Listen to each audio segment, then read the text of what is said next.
Mic test. 1, 2, 3. 3, 2, 1.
We'd like to welcome you to the 2020 Minerva High School homecoming ceremony. The homecoming court is comprised of 10 seniors who are nominated by the senior class and voted on by the student body.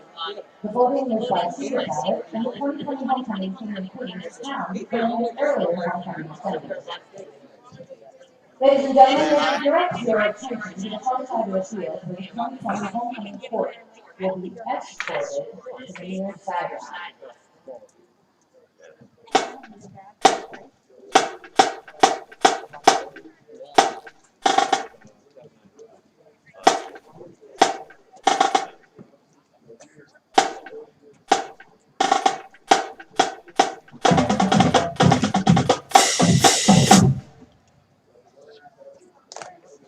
Follow homecoming court. First we have Delaney Tennant, who is escorted by Brendan Bennett. Delaney Tennant is the daughter of Karen and Matt Tennant. She has been on the Minerva dance team for the past 3 years. Delaney is also a member of Student Council, National Honor Society, SAD, Altman Ambassador, International Circle, Chamber Choir, and Drama Club. She works as a lifeguard at the Minerva Pool and the Lions Country Club. Outside of school, Delaney loves to dance, paint, draw, and sometimes with friends and family. After graduation, she plans to attend college and pursue a career in the medical field. Brendan Bennett is the son of Todd and Lorian. He is a member of Academic Talent, Sex Club, Nursery, Drama Club, Chamber Choir, Marching Band, Youth Symphony, Jazz Band, Student Council with the Treasure, and National Honor Society. He attends Berean Bible Church. Outside of school, Brendan takes piano lessons and plays saxophone for two rock and roll community bands. Brendan was also adopted for Upper State. Then works at Christmas IPA and the Minerva Music District. Other future plans include attending college and for studies and youth. Brendan Bennett and Andy Clement.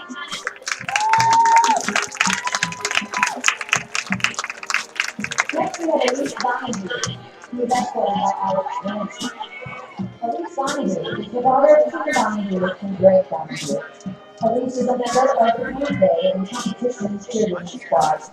She is also a member of the club, second class, student council, and National Honor Society, where she is the vice president. In her spare time, she enjoys cheering, hanging out with friends and family, and working at Buffalo Live. Elise's future plans include attending college, majoring in biology, and hopes to return to orthodontics. Alex Dennis is the son of Christopher and Susan. Alex is an active member of marching band, wind symphony, chamber choir, jazz band, mentoring, sex club, academic science team, student council where he is the secretary, and the National Honor Society where he is helping secretary. Alex is a delegate for the Buckeye Boy States, and outside of school enjoys playing guitar, completing artwork, and working with Christmas ideas. After graduation, Alex plans to attend college to study pre-veterinary zoology with long-term plans of becoming a veterinarian. Elise Donahue and Alex Grant. Next, we have Jaden Phelps, who is escorted by Pearson Waha.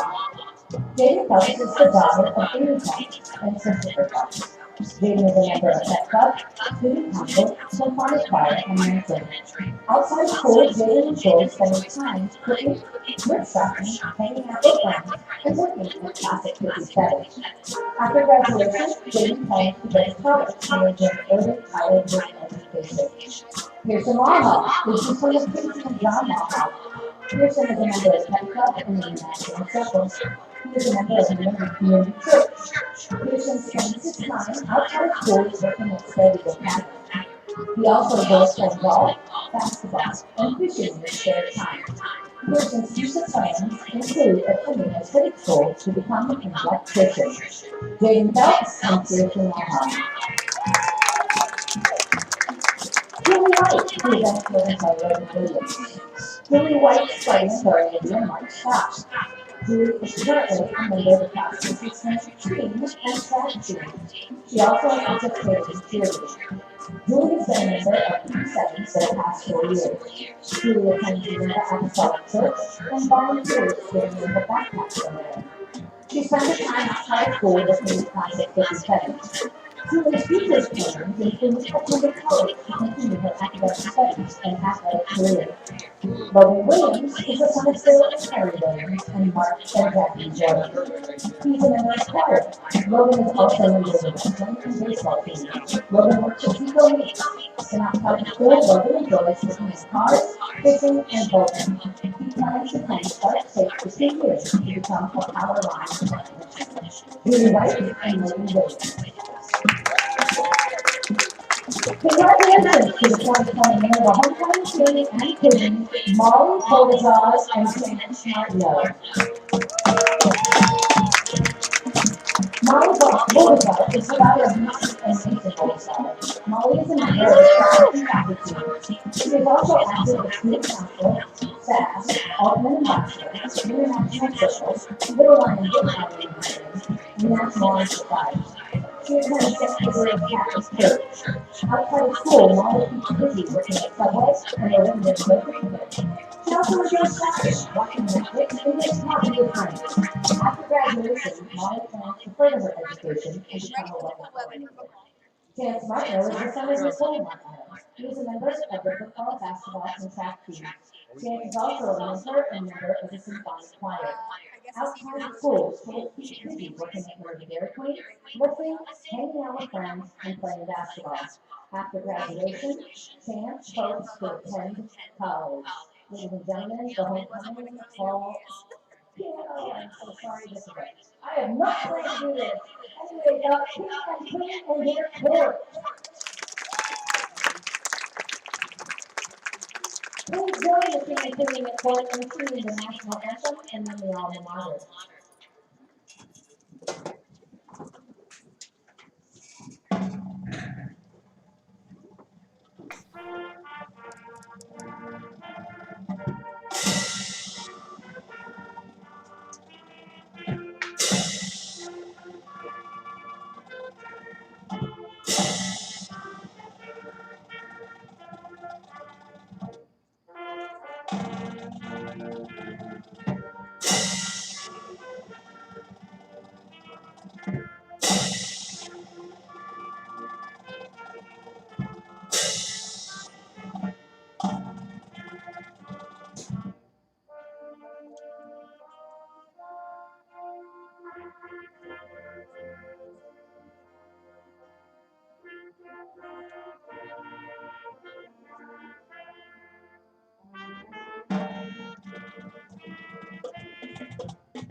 Testing.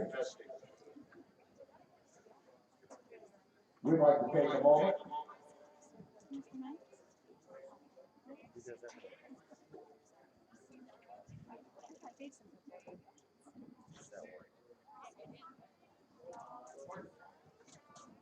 Is he like getting frustrated at all? Is he ready to wrestling, or is he still just going with the flow?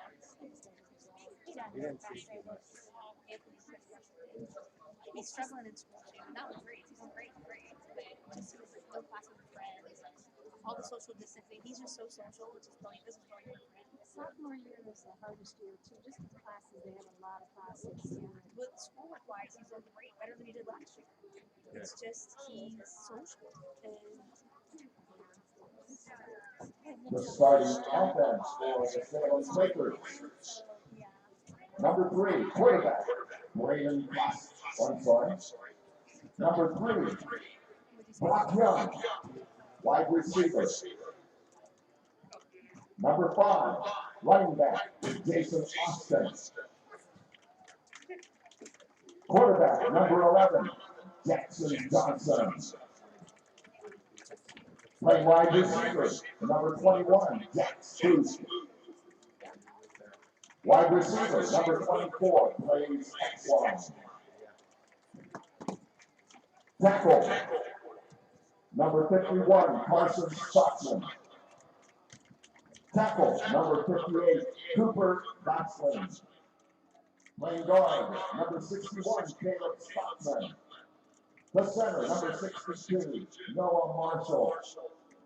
Playing guard, number 76, Griffin Panza. And wide receiver, number 84, Austin Sinkovich. Salem is coached by Mr. Ron Johnson and assisted by Mr. Jason Schweiger, Mr. Darrell Kurtz, Mr. Austin Knoll, Mr. Jake Carter, Mr. Derek Frederick, Mr. Ryan Murgatroyd, Mr. Ryan Powell, Mr. Barry Long, Mr. Corey Warner, Mr. Rob Little, Mr. Ty Graham, and Mr. Bill Calgill. Now introducing the starting offense for your Minerva Lions. Playing quarterback, number 3, a junior, Braden Costia. Playing running back, a senior, number 10, Timmy Collins. Playing wide receiver, a senior, number 24, Tim Martineau. Playing wide receiver, a senior, number 25, Garrison Martin. Playing the fullback, a junior, number 35, Dale Louise. Playing tight end, a junior, number 36, Eric Murray. Playing guard, a sophomore, number 54, Caden Haynes. Playing tackle, a senior, number 65, John Hanley. Playing tackle, a senior, number 72, Derek Burris. The center, a senior, number 75, Derek Hurst. And playing guard, a sophomore, number 86, Matthew Phillips.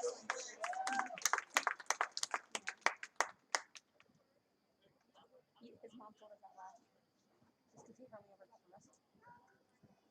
The Lions are coached by Mr. Mark Hundley and assisted by Mr. Alex Albert, Mr. Bob Carl, Mr. Brian Costa, Mr. Jacob Everland, Mr. Matt Maddox, and Mr. Zach Wade. We were told. So maybe Our officials for tonight's ball game. Referee, Mr. John Evans.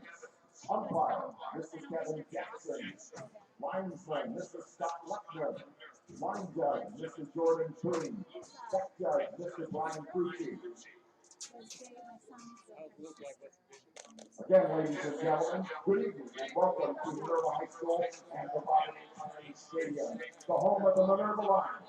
And tonight's ball game as your Lions play host to the Quakers from Salem High School.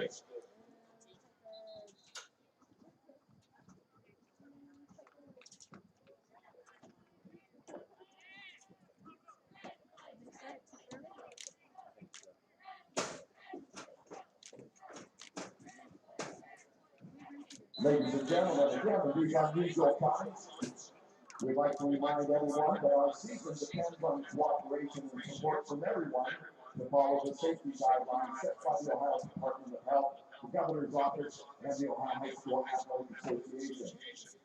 As we have seen, the opportunity to play sports can be taken away by the spread of COVID-19. We ask that everyone in attendance wear a facial covering, use proper hygiene, and keep yourself and your family 6 feet apart from other families. Our ability to follow these guidelines will go a long way in determining how much of a season our student athletes will have. Thank you again for your cooperation. You got us again. Kind of like that. So nice. Where's your husband? He's on the line. He does the chains. Oh, okay. Chain gang. Yeah, I know.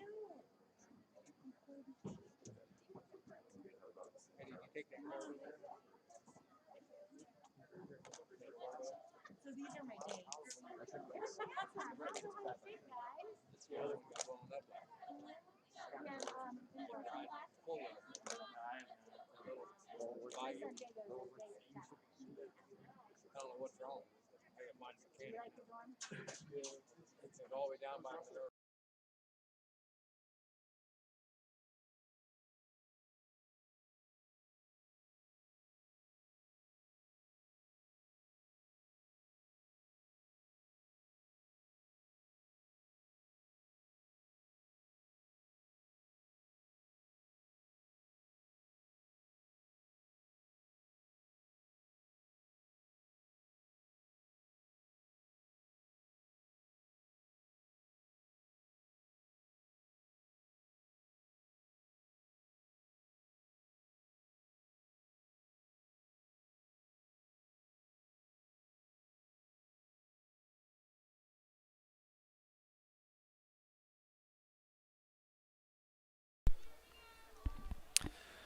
Good evening and welcome to Minerva Lions football here on Friday night, week 5 of the high school football season.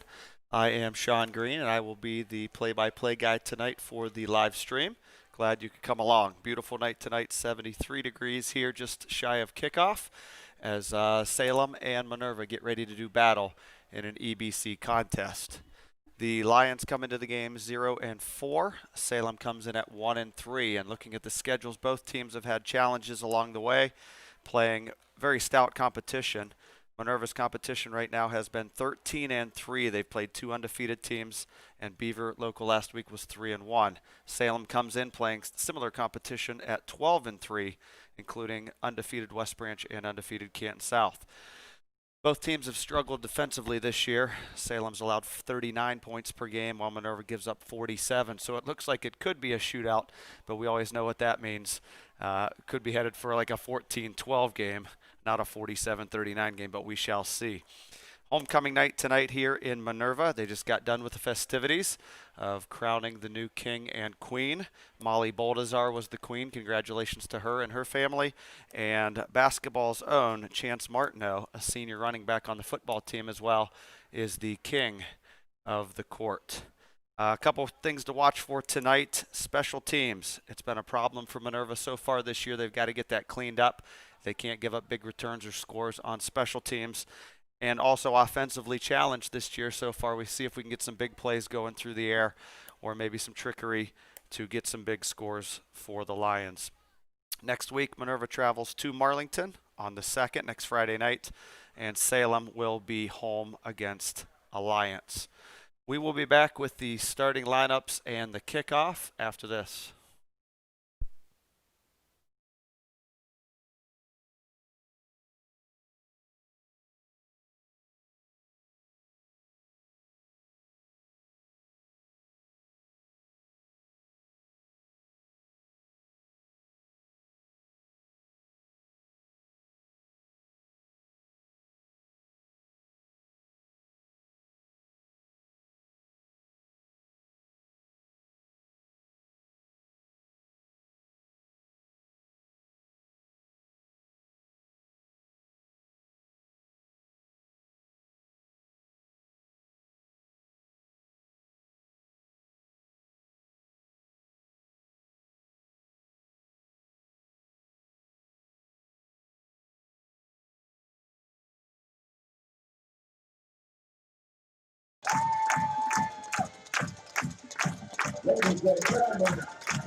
Welcome back to Minerva and Dr. Robert H. Hines Stadium for tonight's Week 5 clash between the Quakers of Salem and your Minerva Lions. We're just about 2.5 minutes from kickoff as the teams enter the field. Here on the home side, the red jersey, the Minerva Lions, and the far side in the white jerseys, the Salem Quakers. Take this opportunity to announce our sponsors for tonight's game. Thank you very much to Sandy Springs, Clark and Chaddock, and Kishman's Gas and Go here in town for their sponsorship. And also throughout a mention of Dr. D. Domenico, the team physician, also the donator of the game balls for tonight's contest. We're just about set to go here at Minerva, Week 5. A beautiful night for football as the sun starts to set out to the west. 73 degrees currently. We look like we're about set for play. I'll take this opportunity to give a quick shout out, only because she told me not to my daughter, Kinley Green, 4th grader at Minerva Elementary. Probably embarrassed at home, but that's what dads are for. Also, JJ at home, Anna and Angie, we love you and hope you're listening in, and go Lions. So the team's onto the field. Coach Hunley huddles his team at the 35 of the north end. And Ron Johnson, head coach of the Salem Quakers, with his troops on the far sideline near midfield. Again, a big key for tonight's game are the defenses. Both have struggled. Comparable game so far. Both teams have played West Branch, who is right now undefeated 4-0 in the league, 4-0 overall, actually. West Branch scored 49 on Minerva and 44 on Salem, so we see those similarities. Canton South put up 40 against Salem, 55 against Minerva. So in the common matchups, the scores tend to be pretty close. So we're hoping for a good competitive football game tonight. Nick Chaddock's got the ball and tee as he awaits the Quakers entering the field. Again, next week, Minerva travels to Marlington for Week 6. Salem will be home against Alliance. Here come the Quakers. The referees blow the whistle and we're ready for play.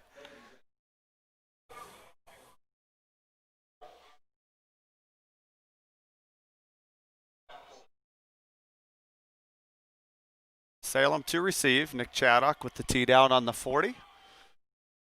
Checks his troops and now enters the ball onto the tee, and we're about set for play. Jax Booth back deep for Salem, standing at his own 9. Number 24 also back deep, Blaze Exline, the junior wide receiver, standing just outside the 10-yard line as Chaddock is ready to get us underway.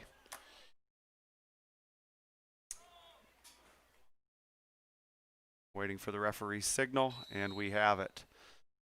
Chaddock approaches the ball, and we are underway in week number 5, and it's a squib kick up the right side, still bouncing around on the field. A pile up. Minerva with the onside kick, but it's recovered by Salem. Number 84 digs it out. Austin Sinkovich, the junior, 6'4" wide receiver. A little trickery from the special teams there from Minerva with the onside kick. The ball rolls dead at the 44 of Salem. I like the approach. We talked about special teams pregame. We've got to clean that up to have a chance. They tried to get that extra possession, didn't work out, but now the defense has got to tighten up as Salem takes over at the 44-yard line. 1st down and 10, 4 wide receivers, and out of the gun is sophomore signal caller Jackson Johnson. He's got it. The lefty's going to throw one deep down the middle. Martineau's there, and he bats it down. Great play by senior 24 Chance Martineau, also the homecoming king tonight, crowned prior to tonight's game. Salem comes out 4 wide, throwing the ball down the field. Second down and 10, 11:52, first quarter here in Minerva. Jackson again, guns one out to the right. Johnson guns one out to the right, left side, and it is completed to number 3, Brock Young, the 6'1 junior. He's tackled at midfield. Brings up a third down and 4.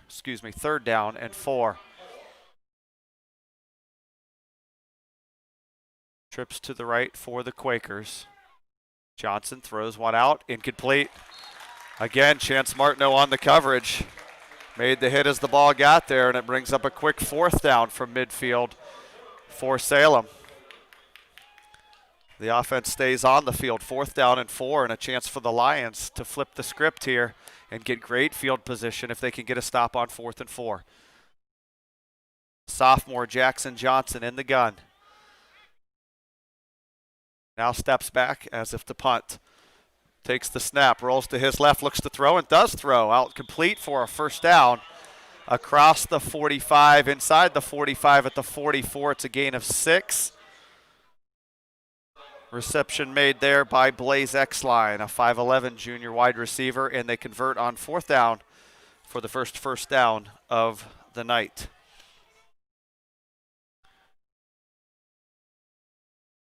The Lions in press coverage here up at the line of scrimmage. Johnson's got it. He hands off the left side. Swallowed up right there. Number 5, Jackson Austin, the carry. He went nowhere. Fell right into the arms of 65 Sean Handley, defensive end, senior. Under 11 minutes to go. First half, a loss of 1 on the play back to the 45. Second down and 11.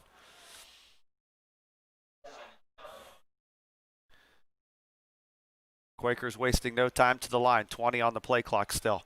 Johnson rolls to his right, throws across, the ball's deflected and intercepted. It's Garrison Markins with the pick at the 38-yard line off the deflected ball at the line of scrimmage, and the Lions strike first with a turnover.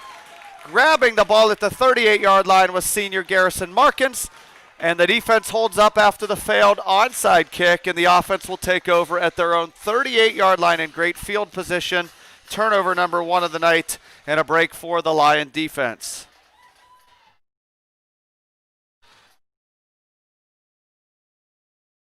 Fantastic sign here to start this one. The energy seems high on the sidelines, and a great way to start. Go on defense first, get a deflected pass and a turnover. Minerva takes over, 10:36 and a stopped clock here from the 38-yard line. Costia with the pitch. This is Jimmy Common to the outside. He's across the 40 to the 45, breaks the tackle and is across to midfield. That's a first down for Minerva. It's a gain of 12 on the first play. Jimmy Common, the senior running back, gets to the outside. He's got great speed and power. Nice to see him get to the outside of the hash marks. Last time we saw him here on the stream was against West Branch, and most of his carries were up to the inside where there wasn't much running room. Quickly to the line, Minerva. This is Common again, off right tackle. 5 yards, lunges forward for a 6th yard, all the way to the 44. Common's second carry. He's got 16 yards already for Minerva as we approach 10 minutes in the first quarter. Second down and 4. Each team's gained 1 first down so far. Minerva's got it, 2nd and 4, play clock at 20. Running game clock under 10 minutes in the first. Costia under center. Now a pitch left to Common. He's got it, running wide outside the hashes. Tracked down near the line of scrimmage.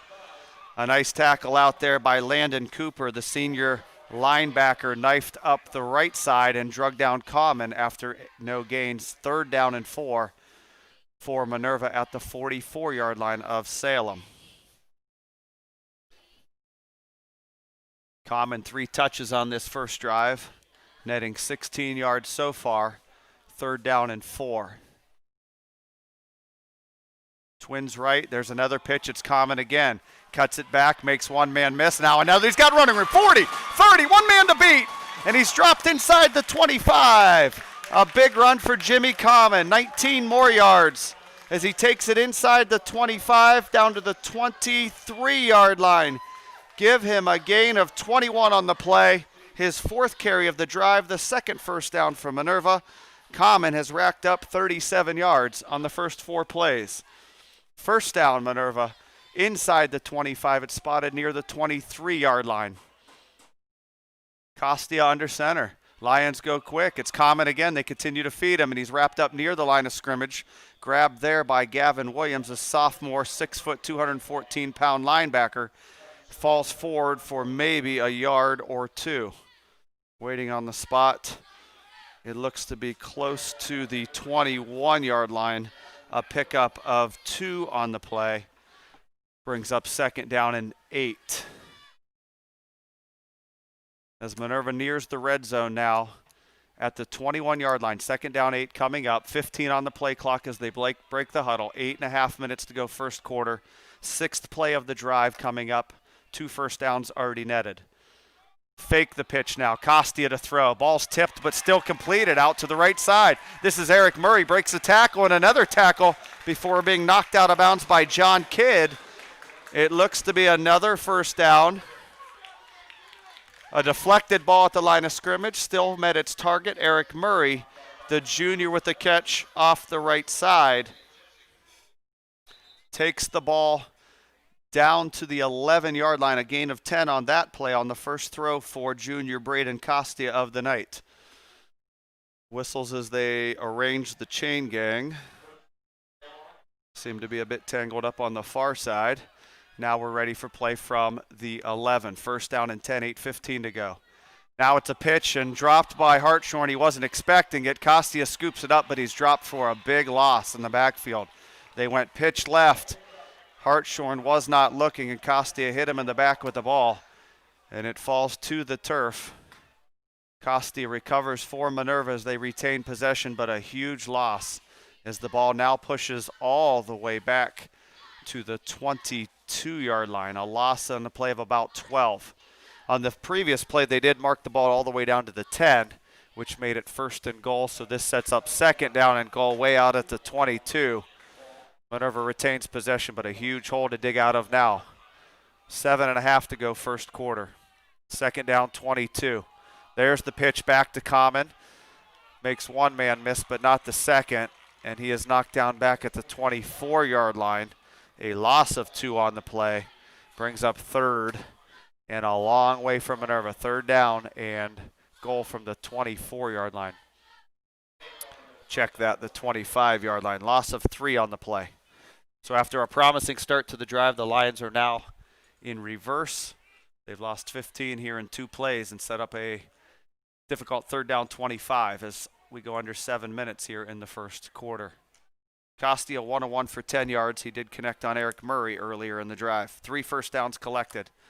Back to throw. They're going to go for the left corner, J.J. Johns, but he doesn't look to see the ball, and the ball drops out and bounds out of bounds. 6:42 to go. Fourth down and goal now from the 25-yard line, and a very interesting call coming up for Coach Hunley. From here, it would be about 42 yards for kicker Nick Chaddock. But to pick up a first down needs 25 yards. So both are not ideal situations here for Minerva. It looks like the offense will stay in. Fourth down goal from the 25.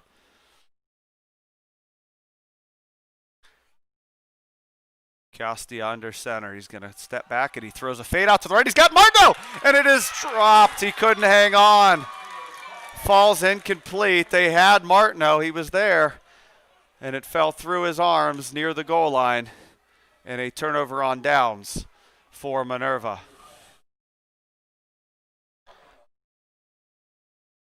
Appeared to be a very good throw by Costia, just out of the reach of Chance Martineau. And at 6:37 to go here in the first quarter, the ball goes back to Salem with no score.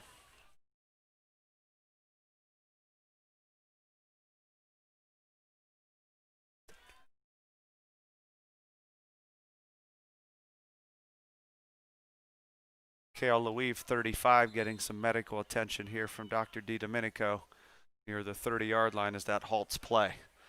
So a promising drive, including 6 Jimmy Common carries, which, let me do the math real quick, netted 38 yards. Back to live action now. A throw out to the left side, and it's intercepted. The second turnover of the game, and now the umpire, the referee on the outside, says incomplete. Or is it? It is intercepted. The play made out there by Zach Moore. I thought the referee on the far side signaled incomplete. And now he did as they changed their mind. 2nd down and 10. It looked for a moment like Zach Moore had the interception on the outside, but could not hang on. So 2nd and 10, Salem retains possession. This is a sweep toss and big hit on the outside, 72. Big man, 72, Jarrett Burris, the senior heavyweight, puts the Thunder to Blaze X-line on the toss sweep. 6:15 to go. First quarter, a big loss and a big hole here for Salem. 3rd down and 15 as the ball retreats to near the 20-yard line. Salem goes quick, back to throw, scrambles around. Now he takes off to the left. Makes one man miss. Common tracks him down and shoves him out of bounds. The ball is going to be shy of the first down as the quarterback's son, Jackson Johnson, the sophomore, decided to tuck it and run as he sprinted out to the 31-yard line. A gain there of about 11, which brings up a 4th down and 4. Johnson backs up into a long shotgun now, and he right foots it out of there. Markins back deep, lets it bound at the 38, takes a Salem bounce, and then is corralled at the 36-yard line. So a 33-yard punt from sophomore Jackson Johnson, and for the 2nd consecutive possession, the Minerva Lion defense, which has been much maligned this season, giving up 47 points per game, does its job and holds Salem scoreless and sets up great field position for the Minerva offense. They'll start again outside the 35 at the 36-yard line, as this will be their 2nd possession. 5:48 to go first quarter, no score. The Lions stopped the first possession with an interception. The 2nd forced a punt as Costia brings them to the line. This is Jimmy Common once again, 7th carrier, as he will be the featured first quarter running back, and he pushes out to the 38, a gain of about 2 for Common. That is his 7th carry already of the first quarter. He's netted 38 yards in those 7 totes. 2 wide out of the I formation. This is Costia. Again, it's Common on the counter. Tripped up at the line of scrimmage. It appeared to be number 21, Jax Booth, got a hand in there to trip up Common. He falls forward to the 40, another gain of 2. That moves the ball out to the 40 and a 3rd down, and very important 6 yards to gain here for the Minerva offense to keep this drive going. So far, 1 first down for Salem, 3 for Minerva. Clock continues to run now, 4:45 in the first quarter, no score. Toss to Markins, his first touch. Behind blockers across the 40, up near the 44. He's going to be shy of a first down, a gain of 4 for Markins on 3rd down and 6. And that'll bring up a 4th down and 2 for Minerva, still in Lion territory at the 44-yard line. Markins' first run of the night netted 4 yards. So far for Minerva, they've run the ball 9 times and thrown it 3. We approach 4 minutes first quarter. 4th down and 2 Minerva. They approach the line and appear to go for it. Costia under center. Markins the deep back. Murray in motion, and now after a hard count, they give a timeout, and that'll stop the clock. 3:59 to go first quarter. Lions nothing, Quakers nothing. We'll be back for the 4th and 2 decision after this.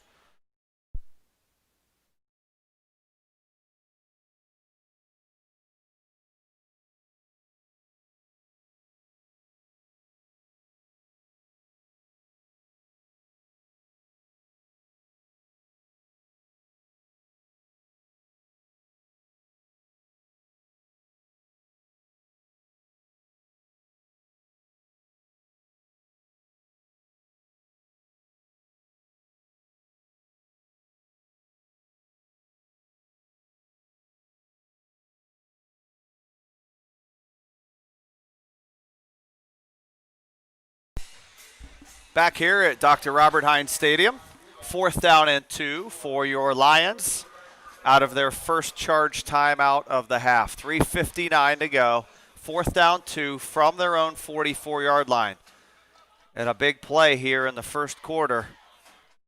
Conversion here to keep the Lions' drive going. We don't want to turn it over to Salem this deep in territory. Handoff off the right side, freshman Ryder Hartshorn, and he busts a tackle and drags another Salem defender all the way near midfield. It's a gain of 5 on Hartshorn's first carry of the night.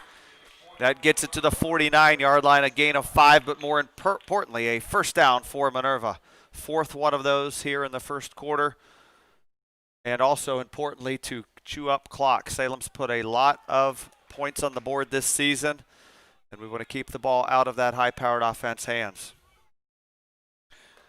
First down 10, just shy of midfield. Costia again, toss left. Hartshorn's got it again across midfield. He's got running room out to the left. He's then down near the 45-yard line. Another gain of near 5 for the freshman. And I like what I see from Minerva so far. Positive plays, moving forward. We saw it in the first drive, collecting 3 first downs. They get in trouble when they go backwards. We had a couple of miscues late in that drive on the first possession. We're pushing forward here again, a gain of 6. They give Hartshorn out across midfield all the way to the 45 of Salem. Another toss. It's been the premier play so far. It's Common running. Can he outrun the defense? He does. 40. Breaks a tackle. 35 and is drugged down. And could be a late hit. We'll see if a flag comes in. The first man pushed him out. The second one late. No flag on the play, but another first down. The 5th one of the night for the Lions. Jimmy Common, another big run. Takes the ball inside the Quaker 30 and will be spotted near the 28-yard line. A gain of 17 for the senior. A big first comment for senior Jimmy Common. 9 carries in this first quarter and still 3 minutes to go. Costia straight ahead. Cale Leweve's got this one. A nice variety so far out of the Minerva offense. They've pitched the ball left. They've pitched the ball right. And now get him with Leweve on the fullback dive straight ahead. Another nice chunk on first down of near 5, maybe 6 yards. The ball gets spotted down near the 23-yard line, a gain of 5 for Cale Leweve on his first tote of the night. Second down and 5, 2:20 to go first quarter. Ball sits at the 23-yard line of Salem. Handoff again, Common. Breaks one tackle, spins out, and is drugged down near the 20-yard line. Another positive gain for the senior, his 10th carry of the quarter. And the ball will be spotted right at the 20-yard line. That was a gain of 3 and brings up a third down at about 1.5 yards, maybe 2. And another big play coming up to extend this drive. But Minerva has continued to pick up positive yardage, setting up manageable third down and shorts. Costia's got it again. Toss to Common, his 11th carry to the outside. Spins out of 1 but can't get out of the second and is pushed out of bounds short of a first down. Loses a yard back to the 21-yard line. Does Common. And now an interesting decision from here. We'll see if they trust the leg of Nick Chaddock. 4th down at the 21-yard line. It looks like Chaddock will trot onto the field. The ball sits outside of the 21, which sets up about a 38-yard field goal attempt if they choose to do it. They're actually going to go for it here on 4th down and about 2.5. Costia's got it. Hartshorn. Right side falls forward to the 19, which is going to be close, but I think just shy. I think he's short, folks. He got to the 19. He needed to get inside of the 19, closer to the 18.5. And on 4th down and 2, the Lions come up short. Turnover on downs for the second consecutive drive for the Lions. 1:27 to go in the first quarter, and the drive stalls out at the 19-yard line. Salem will take over there. So 2 promising drives, both stalled out on 4th down misses, and Salem will take over deep in their territory at their 19-yard line. No score so far here from Minerva. Dr. Robert Hines Stadium on a gorgeous night for football, week 5 in the EBC. Salem ready, locked, and loaded. Play clock to 4. Johnson guns one deep down the right side. Markins in coverage, and the ball is overthrown. Intended for 21. Jax Booth, the senior wide receiver, running stride for stride there was senior Garrison Markins. And the ball falls to the turf, 2nd down and 10 for Salem. A lot of teams in the EBC this year are pass dominated. Minerva is run dominated, as we've seen already. 11, 12, 13, 16 carries in the first quarter already for Minerva. Sophomore Jackson Johnson out of the gun on 2nd and 10, 1:21 to go. Back to throw. He's going to go deep down the left side this time, and again, well overthrown. They went back to the same matchup of Jax Booth matched up with Garrison Markins, and Markins does his job stride for stride with Booth. 3rd down, 10 coming up from the 19. So far, so good from the Minerva defense, forcing 1 turnover, nearly collecting a 2nd interception on the last possession, and keeping Salem in 3rd down and long situations. 3rd down, 10, 1:16 to go first quarter. 5 wide receivers now for the Quakers. Again, throws out to the left, it's caught. Number 3 dances at the 26, falls ahead to the 29, now to the 30, which will be a 1st down. Brock Young, the reception, collects 11 yards and a 1st down. Salem, their 2nd one of the night. This one via the pass. Conversion on 3rd and long, moves the sticks to the 30, 1st down Salem, as we click under 1 minute in a scoreless first quarter. Wasting no time. Jackson Johnson, again, coach's son, sophomore quarterback. Lefty brings his troops up out of the gun. Back to throw. Now he hands off the right side into a wall of Lions. Appears to be Jason Austin, number 5. He got swallowed up by the D-line there. Derek Hurst and Jarrett Burris in on the tackle. And we should be able to get off at least one more play here in the quarter. 25 seconds to go. Salem, who does play fast, will get this play off here in the first quarter. 2nd down and 8 after the 2-yard run. Ball sits at the 32. Johnson back to pass. Throws down the middle, and it's caught, completed there to his favorite target so far today, Jax Booth. Another 1st down, stops the clock out to the 46-yard line, and a gain of 14 for the Quakers, moving the sticks once again as they near midfield. This should be the final play of the first quarter as we click down 4, 3, 2, and 1, and both teams head to their sidelines. So a defensive battle from 2 teams that have been challenged this year defensively. No score here from Minerva. That's the end of 1.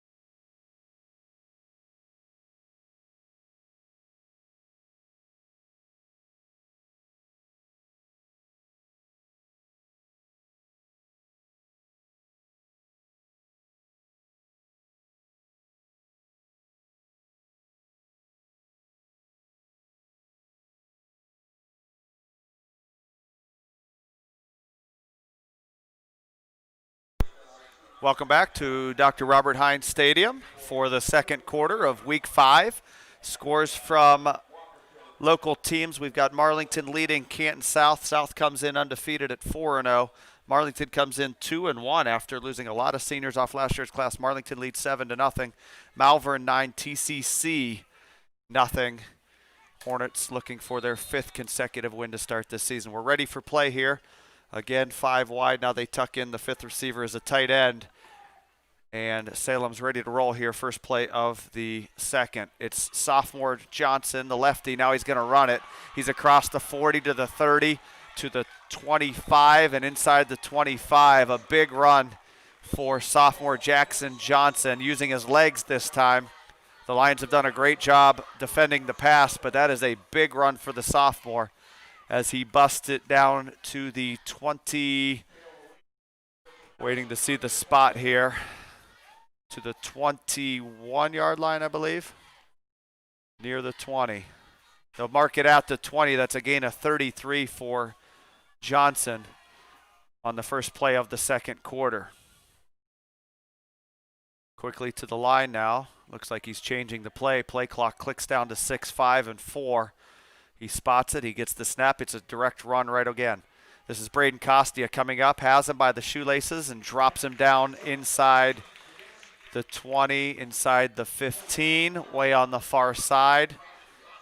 Costia with maybe a touchdown saving tackle on that. Ahead of steam by Johnson, picked up another 6 yards. And with his legs now, the sophomore quarterback has the Quakers in the red zone at the Lion 14-yard line. 2nd down and 4 coming up. See if the defense can tighten up here and hold for a 3rd consecutive time. Little pitch in front of him. Johnson gives to 24. It's Blaze X-line. He runs toward the right pylon, right corner, and he is in for a Salem touchdown. 14-yard jaunt off the right side. Touchdown Salem, 6-0. The first points of the night. That will go down as a touchdown pass, not a run, as it was pitched forward. And at 10:39 to go in the second period, it is 6-0 Salem as they line up for the PAT.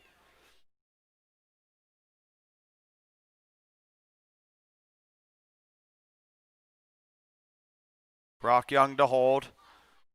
The kick is away, and the kick is true. 10:39 to go in the second quarter. Salem strikes first on the scoreboard, 7-0 Quakers.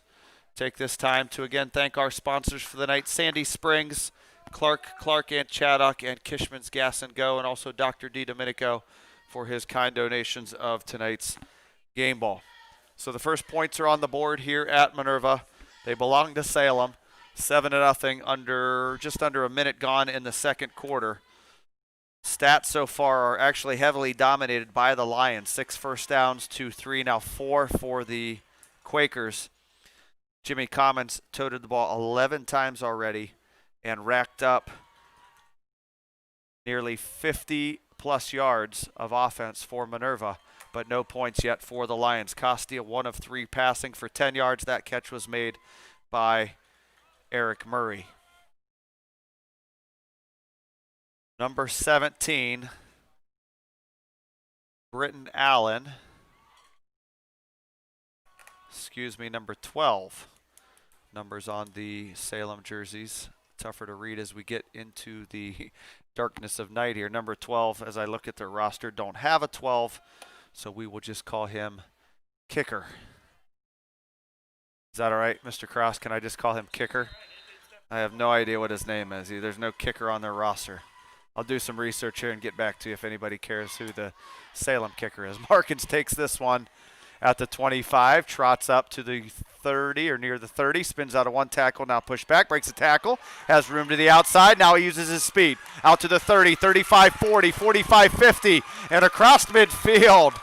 An unorthodox run by Garrison Markins as he kind of hid in behind his blockers, got wrapped up deep in Minerva territory, spun out of it, and then used that blazing track sprinter speed to cross midfield and set up the Lions again with great field position for the 3rd consecutive time. This one's going to start at the Salem 45, first possession in Salem territory for a starting drive of Minerva tonight.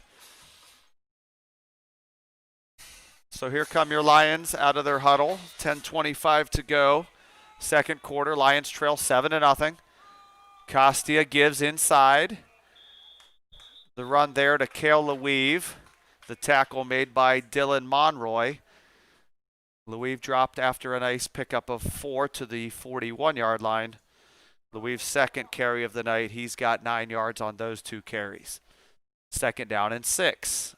And the pattern stays the same for Minerva. Chunks of yardage on 1st and 2nd.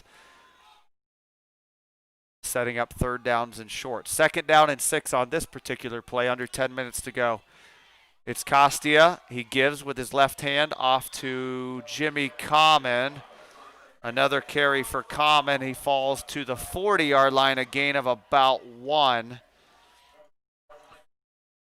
Common's 13th carry already in this first half. So as in weeks previous, the carries were very balanced. This week it's been a heavy dose of the ever-explosive senior Jimmy Common. 13 carries, 3 for Hartshorn, 2 for Louis, and 1 for Garrison Markins.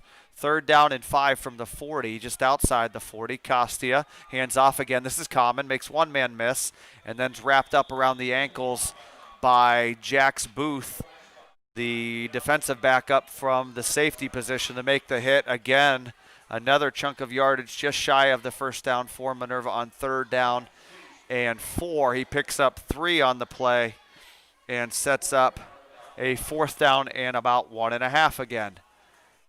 So we've seen this before. We'd like to see a conversion now. Quickly to the line, it's Costia. It looks like it's a quarterback sneak, and he dives ahead. He's got to get to the line of the 35. The near side guy has it marked short. The far side guy has it marked a little closer to the 35, but I believe he's just short. We're talking maybe 6, 8, 10 inches. And another 3rd consecutive turnover on downs, as that ball will be spotted just outside the line to gain at the 35.5-yard line. A gain of just 1 for Costia, and he needed about 1.5. So the Lion defense is going to have to tighten up here. You don't want to go down 2 scores the way our offense has not put points on the board consistently. We got to keep this thing a 1-score game. 7-0, 8:40 to go. First half. Back to throw. Johnson out to the right. It's complete. It's Dylan Monroy, the catch at the 37. Across the 40. Makes a man miss. Spins out again near midfield. And is finally tracked down across midfield. The tackle made. Nolan Kibler in on the hit as he wraps up Monroy. But the sophomore pushes out into Minerva territory at the 47-yard line. A pickup of 18 on 1st down sets up another 1st down for the Quakers. Make no mistake, they want to throw the football down the right side. No receiver there. Again, they go back to the matchup, Jax Booth and Garrison Markins. And for a 3rd consecutive time, that matchup on the outside falls incomplete for the Quakers. A nice job by Garrison Markins, running stride for stride with Jax Booth. 8:09, stopped clock on the incompletion. 2nd down and 10 at the Minerva 47. 7-0 Salem. Minerva has gained more 1st downs, but trails on the scoreboard. 6-5 1st downs, Minerva. This has been a relatively clean played game up till this point. Johnson's got it again. Back to throw. Sets his feet, throws. This time he's got his man, and there it is. He gets his man Jax Booth on the cross, and this time he runs into the end zone across the left side. A 47-yard strike as they went to the well on the outside, down the field 3 consecutive times unsuccessfully. This time they fake the out and come back to the slant 47 yards. That one goes Johnson to Booth, and 13-0 Quakers.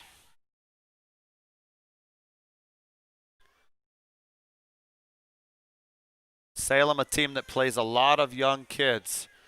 A lot of sophomores, a lot of juniors on this roster. Seeing the basketball team last year, that team kind of cleaned house and also went to the youth movement, had some success late in the year on their basketball team. A lot of young athletes here for the Quakers. They've got to be excited about their future. The kick is up, and the kick is good by kicker number 12.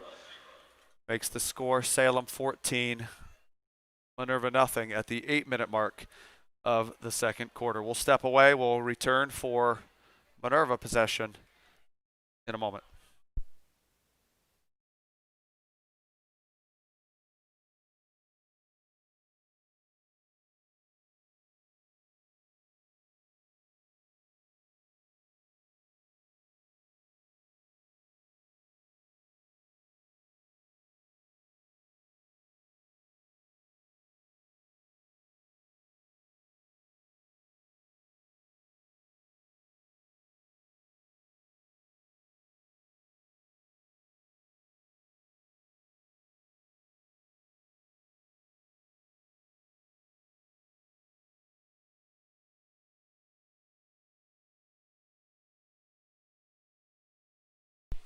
back here in Minerva, as we chuckle.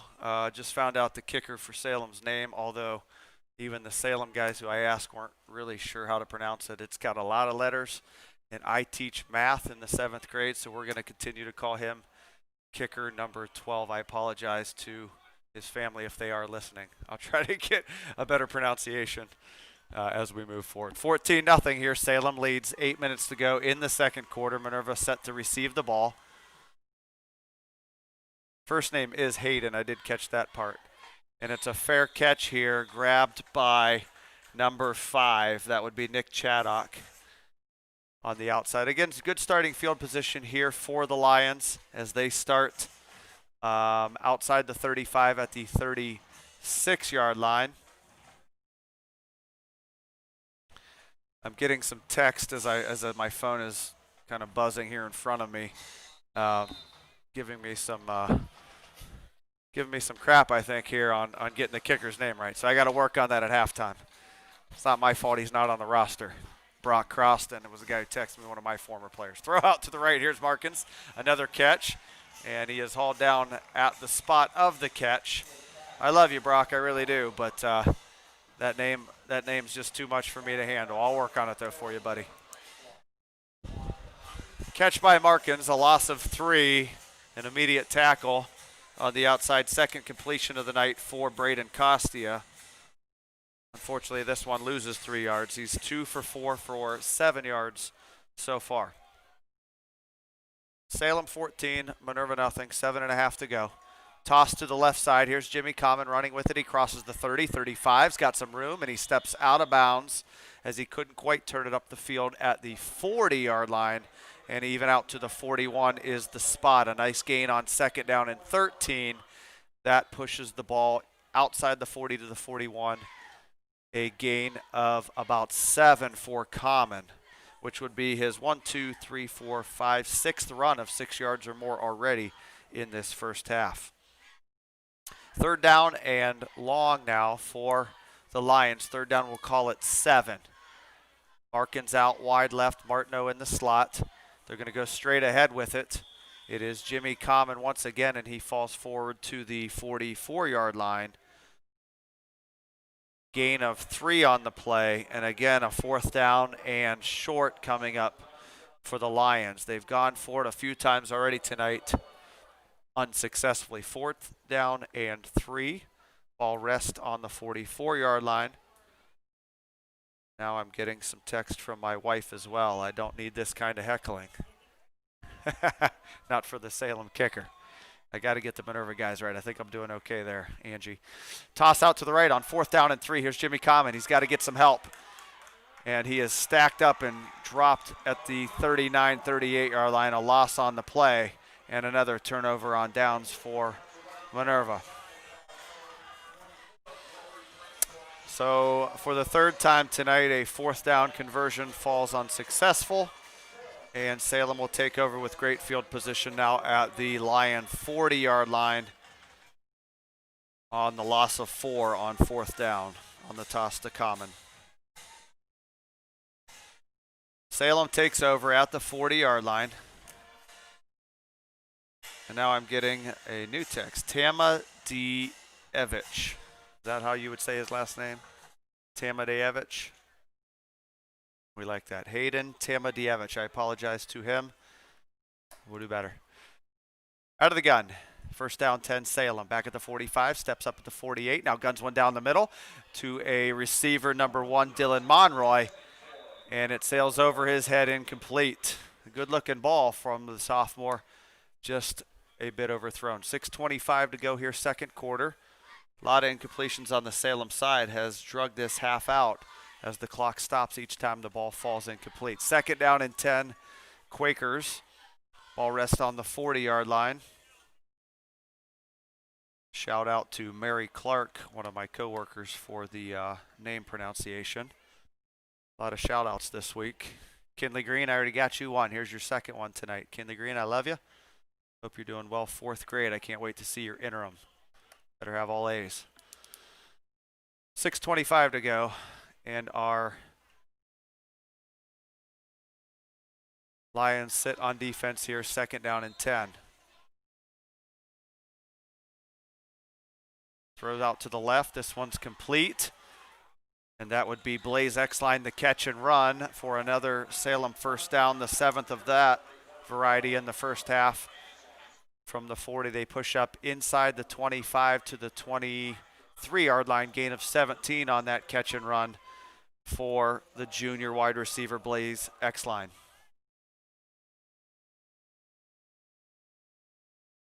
Play comes in from the sideline.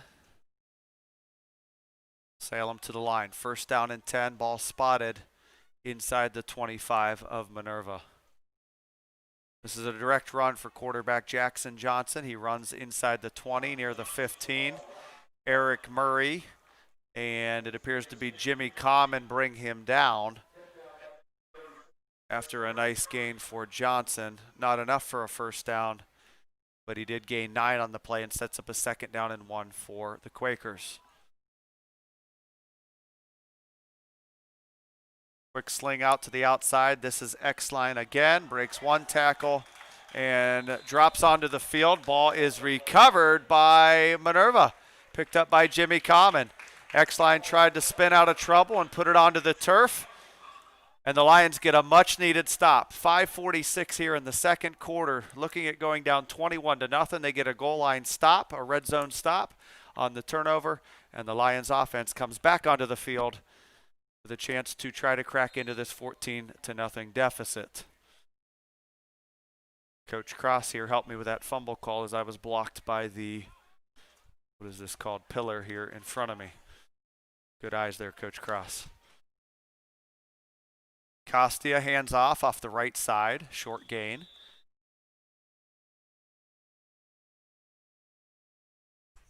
Clock running, 5.5 minutes.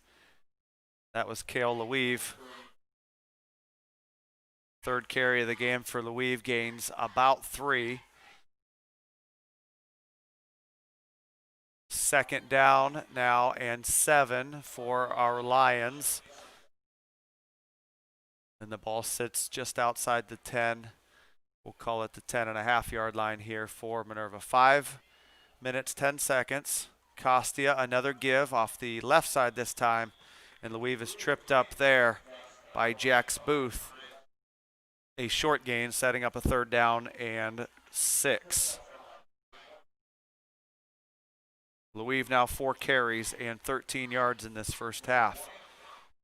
Gain of 1 there, 3rd down and 6. Ball sits at the 12. 4:44. Running clock, play clock to 15. I think Minerva's got to throw it on this one. 3rd down and about 6.5. Costia under center. Motions Murray. He's going to run with it left, looks to pitch but keeps it. Breaks 1 tackle out across the 20, spins out of another and picks up a first down for Minerva. So no throw there on 3rd down and 7. Instead they go with a pitch left, option left. He doesn't pitch it, and Costia picks up a first down with his legs. The junior quarterback gets out across the 20 and out to the 23, 24-yard line, we'll call it. And a nice gain there for Costia. His 2nd carry of the night now for 9 yards total, but a much important 7th first down of the night for the Lions. 4 minutes, plenty of time for this drive. Handoff Markins. Counter left, tripped up over his own guy who was on the field. Appeared to be Eric Murray on the ground. Tried to hurdle was Markins and fell forward for a 4-yard gain on his 2nd carry tonight. Markins picks up 4, 2nd down and 6. The ball moves out to the 29-yard line. And the Lions again on first down have shown the ability to get 3, 4, 5, and even 6 yards. Setting up 2nd down and then 3rd down and manageable. 3.5 now on a running clock, first half. 14-0 Salem. Costia gives again to Markins straight ahead. Pushes the pile, now breaks out and is tripped up. A big tackle there by 21, Jax Booth. Markins had a lot of turf in front of him if he could have got out of that shoestring tackle. Instead, another first down for the Lions. Moves the ball out across the 35 to the 38-yard line. Markins, his 3rd carry Good enough for a first down gain of 7. 8th first down of the first half now. Costia under center, out of the eye. Markins the deep back. J.J. Johns wide left, pitch left. Here comes Markins, makes a man miss at the 37 and gets driven out of bounds near the line of scrimmage at the 38.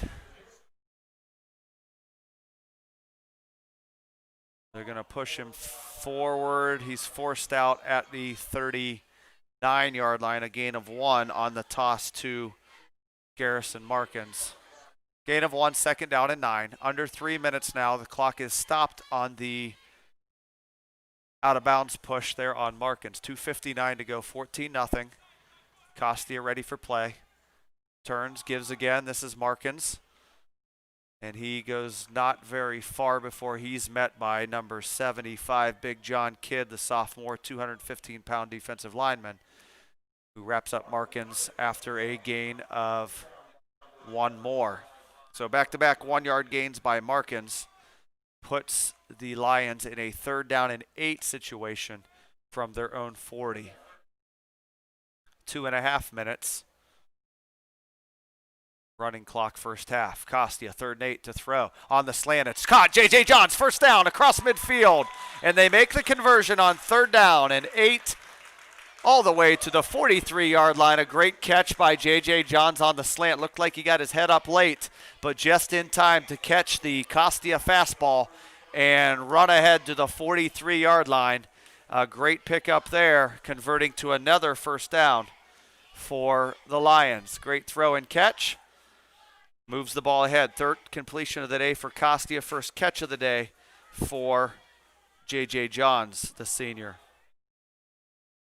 Here goes Markins, breaks free, 35, 25, 15, 10, 5, and he'll trot into the end zone. 43 yards, and a great answer for the Minerva Lion offense.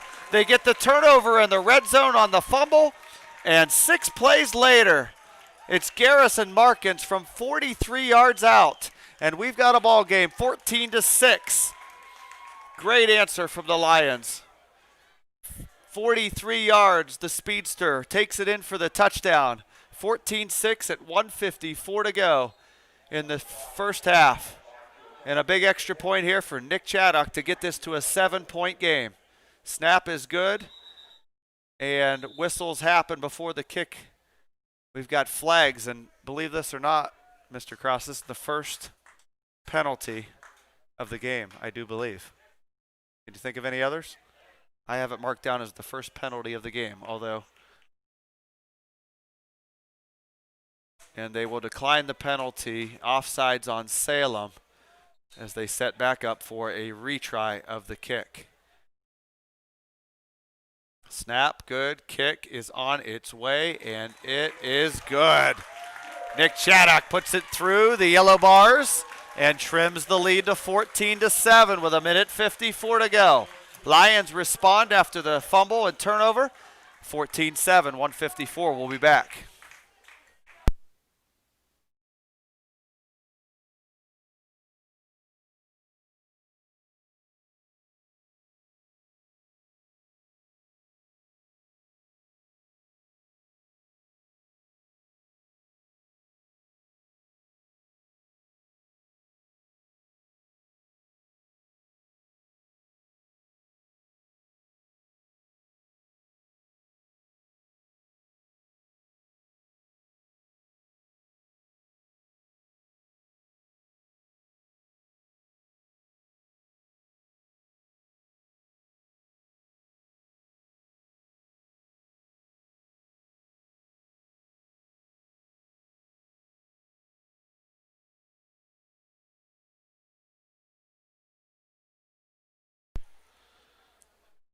And welcome back after the Minerva Lions touchdown, the first of tonight.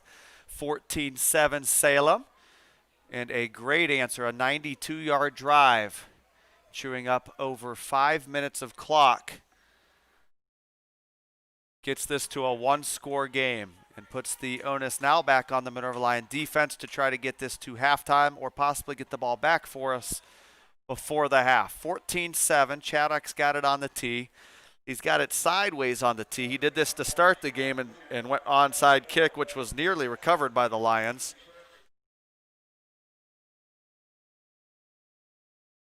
Approaching the ball, this time another onside kick. It spins forward to the 50, a pile of bodies. It's knocked around, and we've got a whole slew of people on top of the ball there at the 46-yard line. Minerva thinks they have it. We're going to wait for the official signal, and they do have it. The onside kick is recovered at the 46-yard line. Fantastic job by the special teams. A whole slew of Lions was there. I didn't happen to catch who came out of it. But nevertheless, the Lions have got it in Salem territory at the 150 mark of the first half. Chaddock with a beautiful kick. We saw this in the Dallas Cowboys NFL game a week ago, where they hit that little, instead of a high hopping onside kick, it's a sideways spinning kick. And that thing picks up speed and kind of spins its way across the necessary 10 yards. This one makes its way to the 46 of Salem and recovered by the Lions. They've got a chance here with a touchdown to get this thing all even before half. Costia going to throw on first down. Guns one. Markins had a shot at it. A great play by 24 Blaze Exline, the junior DB. If Markins hauls that in, we may be calling his second TD of the night, as he had all kinds of room in front of him. Good looking ball from Costia. Better play by Blaze Exline.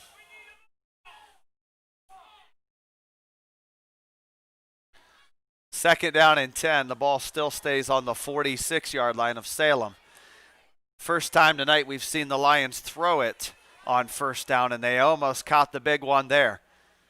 They've come out run, and they caught him sleeping with a pass, but a great play by Exline to keep that a second 10. Here's Common. He's got a hole. 40, 30, one man to beat. Gets all the way to the 20-yard line. Pickup of 26 for Jimmy Common off the right side. And the fans that are here are making noise down below me as they are hopeful for that second Minerva touchdown. That's a gain of 25 for senior Jimmy Common, his third. Fourth, make that double-digit run of the night. And with a minute 30 now and a running clock as the ball is set, the Lions approaching the red zone. 14-7, and now a timeout. This one's going on the defense. Timeout for Ron Johnson and the Quakers as the Lions have the Quakers on their heels. The ball will be at the 21 when we come back. First down and 10, Minerva. 14-7, Salem with the lead.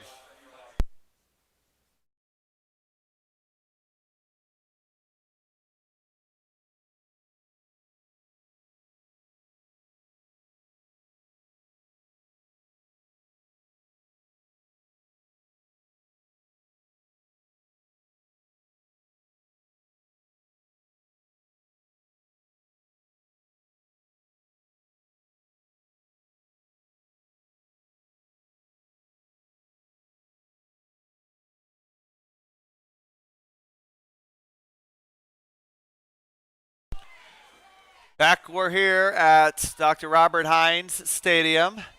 The Lions have kind of clawed their way back into this one, trailing 14-0 and staring down the barrel of a 21-0 deficit. Late in the first half, they forced a second turnover, a fumble near the goal line. They turned it into a 92-yard drive. And after an onside kick, they have pushed the ball to the 21 of Salem. Costia, play fake. He's going to throw. Got time. Now it's deflected. It's tipped in the air twice and falls to the turf. Off of the hands of linebacker Damon Wolf. The 6'1 junior had his hands on it, but it fell down to the turf and will bring up a third down. Second down and 10. The dial-a-down marker on the far side had a third. I believe them, even though my gut said second down. Second down and 10 now. After the common run got us to the 21-yard line, a 25-yard jaunt. Sets up second down and 10 for the Lions. 1:17 to go. And we'll try to keep you apprised of the time situation, as I don't believe that's on our feed, right, John? Scoreboard is not on there right now. Here's Common again. Pushes across the 20, drags a Quaker to the 18, a gain of 3. And whether they can punch this one in or not, the life that's being shown here in the fight out of the 0-4 Lions is very, very, very encouraging. They mark it at the 19. It'll be a gain of 2. 3rd down and 8. And whistles everywhere, as Joe Tate used to say, now what? And it's going to be a timeout to Minerva. That is their first charge timeout. Excuse me, second charge timeout of the half. 1 remaining. We'll see if they need it. 55 seconds to go. We're going to keep it here. 55 seconds to go in the first half. The Lions have pushed down into the Salem red zone here at the 19. It's 3rd down and about 7. 7.5 possibly. They got to get that ball down inside the 11 or near the 11 for a first down. And again, I don't know the range of Nick Chaddock,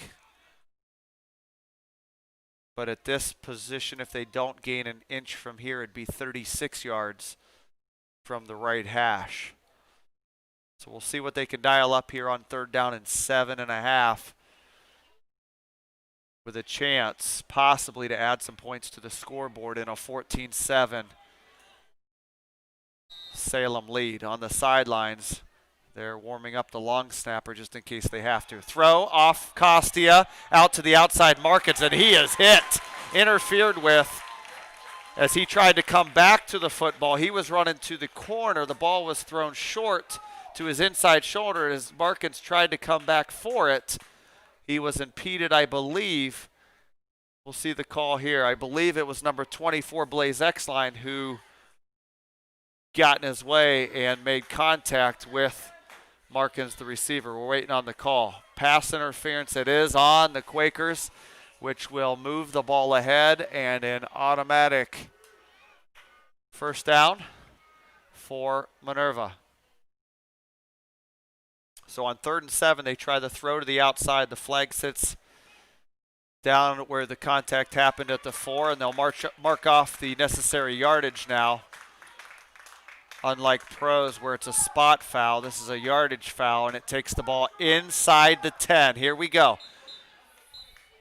They wait to clean up the dirty laundry here. The flag on the far side is now picked up by the official. We're ready for play. 9-yard line. The clock stopped on the flag. 51 seconds. It's 1st down and goal. And a great opportunity for Minerva here to tighten this thing up and get this score tied. Costia's got it. Hands off. It's Common. He's got some room. And he pushes the pile ahead to the 6, maybe the 5. Clock continues to run now. I see it at 40-39. It's going to be 2nd down and goal. 1 timeout to go for Minerva. The clock runs down to 33, 32, and now 31. Here comes the play. Johns is in. In also with the play comes Cole Patterson. They've got to hurry. 21 seconds, now 20. They've got 1 timeout, but it's just 2nd down. Costia gets them to the line, 15 seconds. Under center, out wide Patterson. It's a pass, and he's going to be hit and sacked. They're going to have to use a timeout right here. Coach Hunley's got to get a timeout called. He does now as the clock ticks down to 6 seconds and is stopped there on the final Lion timeout. They tried to throw it on 2nd down and goal from the 6, and Costia didn't have the time and was dropped for a loss back to the, see where we're set out, the 12-yard line is where the ball sits. So a 6-yard loss on the sack brings up 3rd down and goal. The ball sits again at the 12. A 29-yard field goal attempt would be what we're looking at. I don't believe they've got time for 2 plays, so they've got to make a decision. They're going for broke here and all 12 yards to try to get it tied, or trust the leg of Chaddock, the junior kicker from 29. We are right above the crowd here, and we hear what they want to do. I've heard the word field goal quite a few times. We'll see what Coach Hunley, as he gets the final say, decides to do.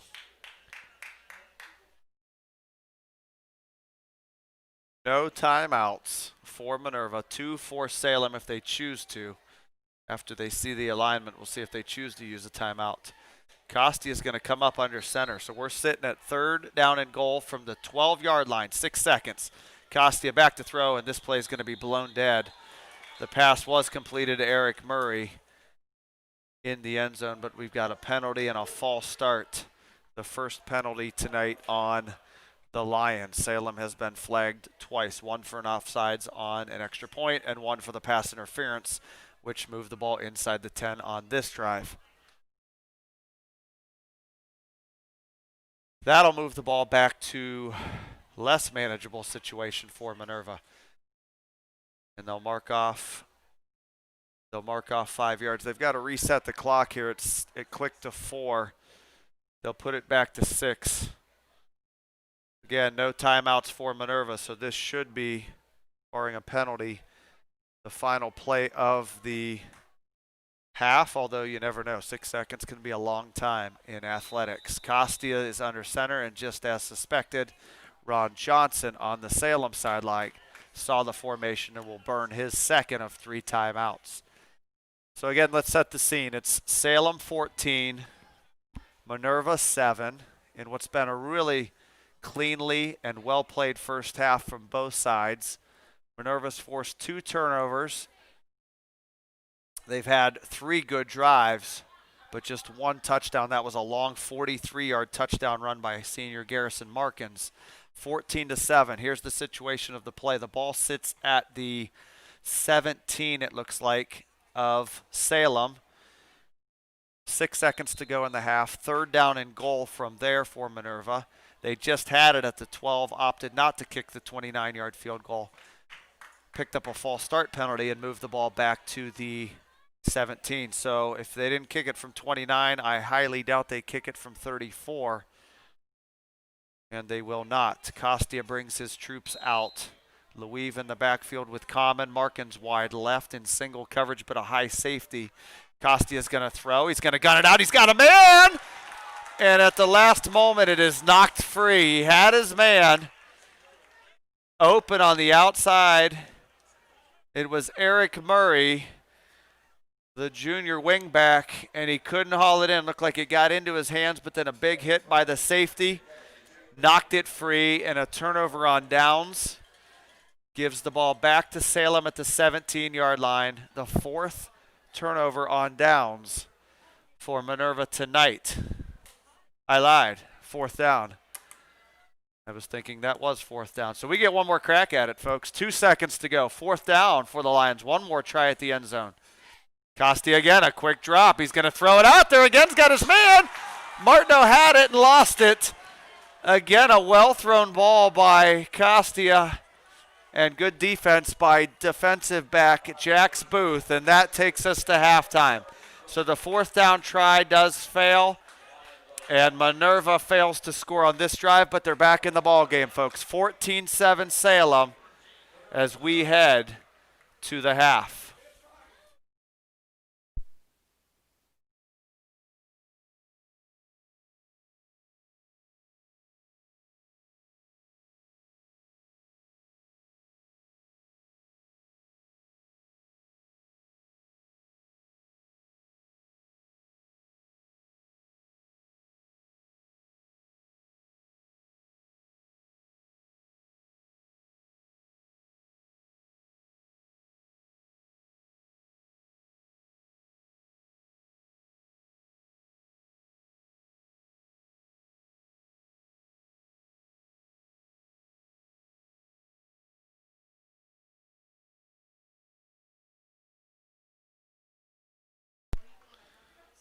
Back here at Dr. Robert Hines Stadium as we have reached halftime, 14-7 Salem, and we now proudly present the pride of Minerva.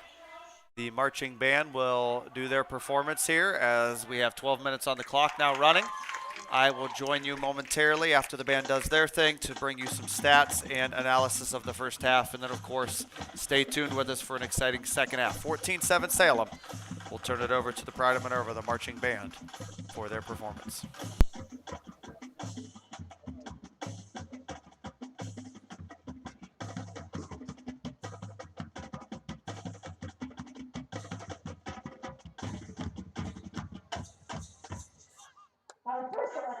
has the greatest heavy metal song ever, and first appeared on Black Sabbath's Paranoid album in 1970. We hope you enjoy the live band version of Warpage. And then that coffee. Wasn't he getting coffee?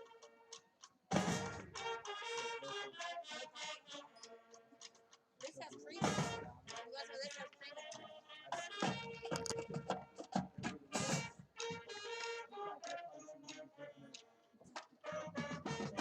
No coffee.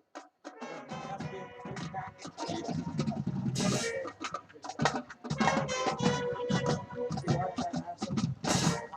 Hit him in the hand. See, both times I did. Pretty sure we the whole purpose of is to make me crazy with coconut cream. It's smooth and bubbly. Yeah, you can have some. We both drink the whole cup.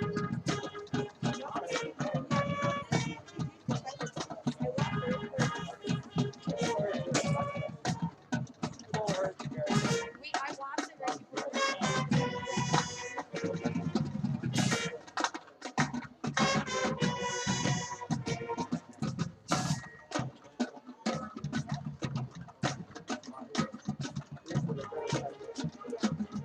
That's the best athlete idea.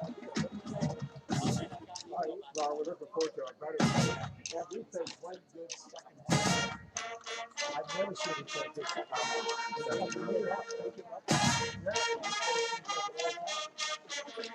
You know what? I question because the way you look is so I think you don't have it. We've lost so much. We don't have that pride in it.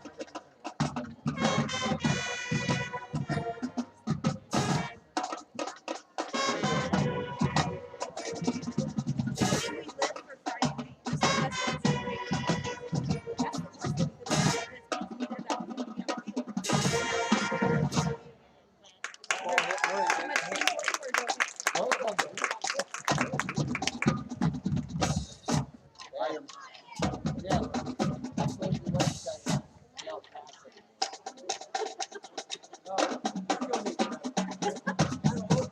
Too much input for joking. I don't know if we've been Our this next close artist at was Washington. discovered in the area travels to the I don't know if we've been this close. in the We world, might come back a little but turn better. the iron on the way back. Check out our feature video at Kevin Falcon as we perform Black Sabbath Iron Man. we just keep that momentum going. Yeah.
Williams makes the lead advancing to the Senate, February recording Salem, and the song first appeared on Metallica's 1991 self-titled album, Enter Sandman. He said the coffee's making him crazy.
Ladies and gentlemen, the Pride of Minerva.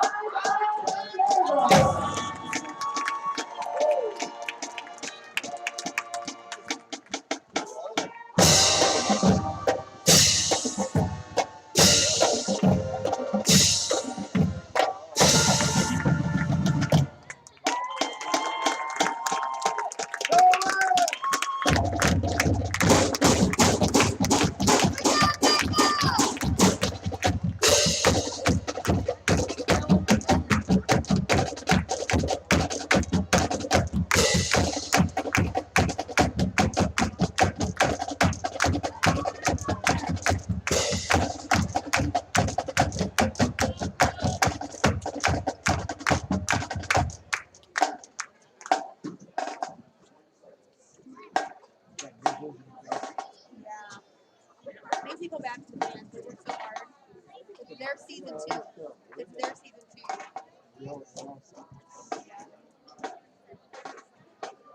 Hey, this game's out there to be won. We can win this. We can win this game. We get the ball. We get the ball first. Move down 4. We can also 40. That's the scary part. And we're back here on week 5 of Friday Night Lights here in Minerva, 14-7 Salem, as we just enjoyed the Pride of Minerva, the Minerva Marching Band, and their performance. Some scores from the area. Canton Central 20 and Louisville 6. Canton South trails Marlington. Marlington 7, Canton South nothing at the half. Good defensive battle.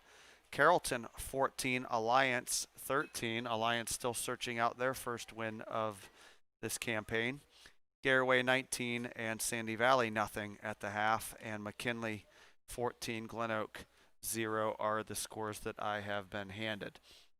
As far as the first half goes, a well-played first half, just 3 turnovers, 2 by Salem, and just the 1 false start late in the half for the Lions. So things have been very organized. 2 turnovers by Salem, an interception and a fumble. The fumble, a crucial play in this game, which I think turned the tide and now puts us in a 7-point game as Salem threatened to go up 21-0 at that point. First downs, Minerva leads that department 11-8. They've really controlled the ball well. I don't have a time of possession, but I would venture a guess that Minerva has dominated time of possession with their running game. Jackson Johnson for Salem, the sophomore left-hander, has thrown the ball 18 times. He's 10 of 18 for 140 yards, 2 touchdowns in that one mentioned interception. Nearly 2 interceptions in that first half. For our Minerva Lions, statistically a good half. Braden Costia, 3 for 8 for 24 yards. He had a couple of beautiful passes late in that half that were knocked away at the last moment. 3 for 8, 24 yards. J.J. Johns, the leading receiver, 1 for 17. Eric Murray, 1 for 10. And Garrison Markins caught one in the flat, but was dropped for a 3-yard loss for the 24 yards. The rushing attack is where it's at for the Lions, undoubtedly, as they are definitely a running team. Jimmy Common put on a career half, 18 carries for the senior speedster. 18 carries, 107 yards is what I have him for. I do not have a statistician with me, so in addition to calling the game, I'm also trying to keep track of the numbers. I've got him for 18 for 107, including runs of 25, 17, 21, 10, 6, and 7 twice. So a lot of big runs out of Common. Garrison Markins, a nice half running the football. 6 carries for 60 yards, including the only touchdown from Minerva, 43-yard run that cut the score in half. Cale Louis, 4 carries, 13. Ryder Hartshorn, 3 carries, 13. Costia, the quarterbacks, used his legs twice for 9. All told, Minerva 33 carries in that first half, resulting in over 200 yards. I have them at 202 yards on the ground. So a very productive first half for the Lions. They've just got to be able to convert those into points because, as we know, that's what matters in this game of football. But encouraging, 33 carries, 202 yards, and ball control in the first half. I'm scanning here, trying to pick up a few other scores. I've got Hoover 10 and Lake nothing in the third quarter. McKinley 14-0 as mentioned at halftime over Glen Oak. Canton Central Catholic 20, Louisville 6. South has evened the score in a big matchup in the EBC. South 7, Marlington 7, third quarter. Cleveland St. Ignatius 7, Massillon 6 in the battle of the big boys. Continues to be Garraway 19, Sandy Valley in that high-powered offense shutout right now, 19-0. They've just went to the half. Perry 7, Jackson 7. Northwest leads Fairless 17-6. Indian Valley 28, Tusky Valley 7. Green 40-0 on Brush Arcs in a non-league matchup for Green. No scores given yet for Strasburg Newcomerstown. Malvern, again, the last update we had, 9-0. If any of my buddies can text me a score updating, if you've heard a Malvern score, we'll get that out to our listeners. East Canton score I do not have yet. Alliance has pushed ahead of Carrollton 21-14 at the half.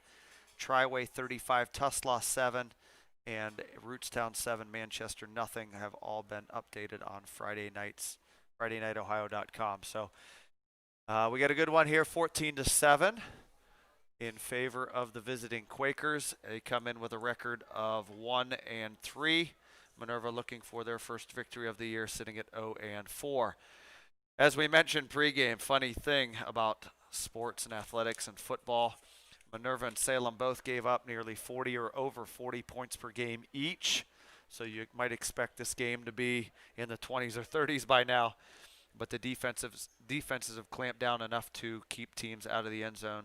And we sit at 14-7, just 21 total points scored in the half. The referees are on the field. The Lions are on the field for the third quarter. We await the white jerseys and red numbers of the Quakers. Clock is ready at 12 minutes. Timeouts reset to 3 each. And momentarily we will be set for play here in the third quarter. Minerva should receive this kickoff and have a chance to get down the field, maybe tie this thing up. There's the whistle from the officials, and here come the Quakers. Markins will be back deep for our Lions. In front of him, it appears to be senior Chance Martineau, Zach Moore, and freshman Ryder Hartshorn, I do believe, on the far side. I think that says 14, and it does. The ball is teed up as we get ready. Hayden Tamadejevich to kick off here for Salem. And let's hope the second half is as exciting as the first, including a great Minerva comeback here for its first victory of the season. We shall see. There's the kick. It's a short, odd kick. It's bounding. Still, Martineau's somebody's got to fall on it here as it bounds all the way inside the 30 to the 25 and rolls past the second to last line of Lions and falls dead at the 24-yard line. So, an awkward-looking kick, bounding, and Paris Lee rolling dead at the 24. Luckily, the Lions jumped on it to avoid the turnover. Lions start from their own 24-yard line, first down and 10. They send J.J. Johns out to the right in the formation. And this will be carry number 33 of the day for Minerva. That would be Cale Leweave, who falls ahead for maybe a gain of 1. His 5th carry of the day for no carry there for 13 yards, Leweave.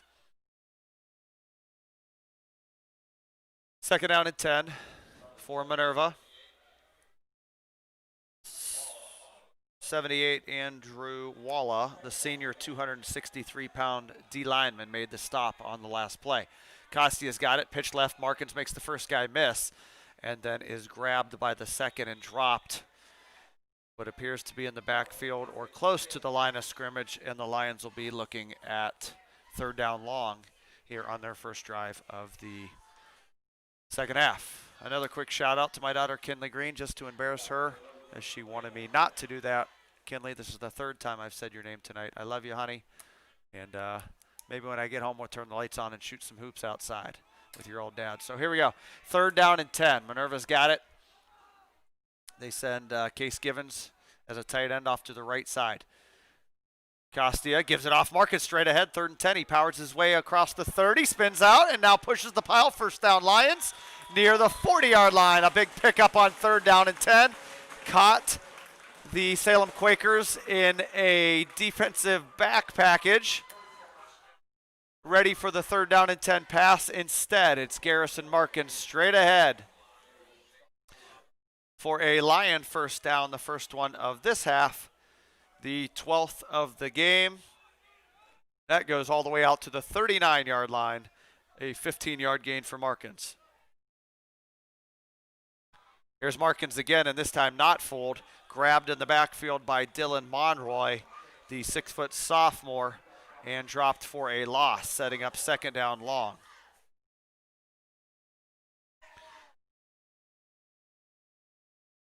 Loss of 4 on the play for Markins sets up a second down and 14 back at the 35-yard line.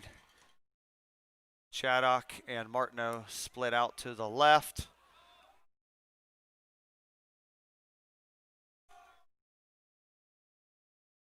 Handoff again, Markins straight ahead. Same play they picked up 15 on, and this time he squirts across the 40 to the 41, possibly the 42, gets a big chunk of what they lost on the last play back, and a few extra. Sets up a third down for Minerva at the 41.5-yard line. It's third down, and we'll call it 7. Maybe closer to 8 as we look at it there. It is a gain of 6 for Markins on his 4th carry already on this drive. Third down 8 from the 41.5, 9:13 in a running clock. Toss left, Markins has got it, makes the first man miss, makes the second man miss, still continues to push, and will gain a couple out near the 45-yard line. They'll mark it at the 44, a gain of about 3. And I would assume we will see the first punt of the night, possibly for Minerva. Fourth down and 7. The ball sits at the 43. We'll call it 4th down and 6. Ball is at the 43. They need to get just inside midfield at the 49 if they're going to go for it, and it appears they are. Costia under center. He's got Markins, the deep back. Martineau split out right. They're going to throw it out to Martineau. He's got it and dropped it. Had it at midfield on the slant. Had room to run. That could have been a big one. And a turnover on downs. He just couldn't hang on to it at midfield. He may have been gone had he held on to it. A beautiful throw again from quarterback Braden Costia, but to no avail, and they turn it over again on downs, 4th down and 6. And this may be a case tonight where the Lions are not going to punt it unless they absolutely have to. On 4th and 6, they felt like they could pick it up.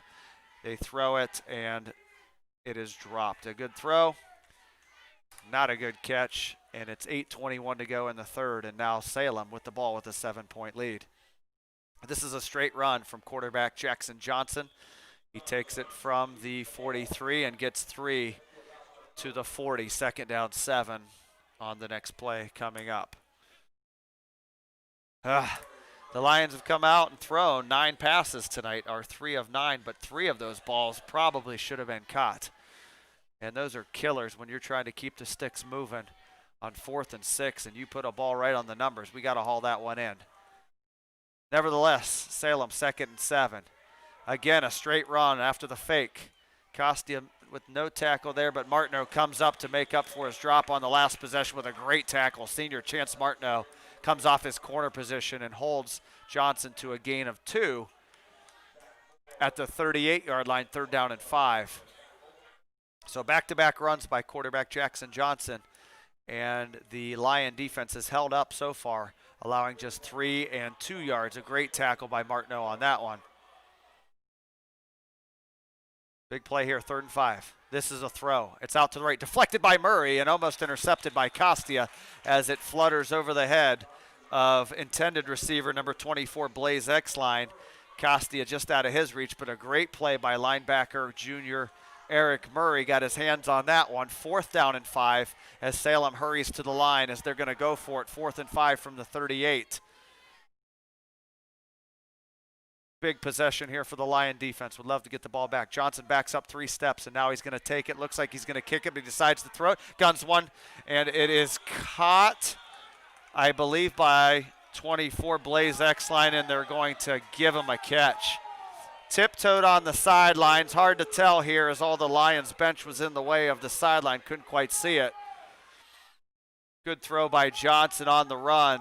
Decided not to kick it. Fired a strike. Pretty good defense by Minerva. Kibler was there just out of his reach, and a 1st down inside the 30 at the 28. Little toss to Exline as he runs to the right across the 30 to the 28. Now reverses the field to the 25 to the 20 and scampers up to the 15 off the quick pitch from sophomore quarterback Jackson Johnson. Exline 24 and Jax Booth 21 have been the main targets tonight.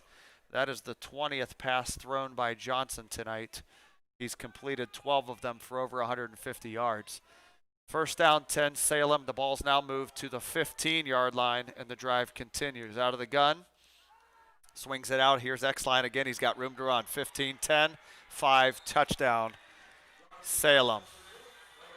So a quick hit to his favorite target. Blaze Exline makes the catch and runs up the sideline untouched, 15 yards. And the first possession of the Salem second half on offense results in a touchdown drive of 46 yards. 20-7, 6:39 to go here in quarter number 3.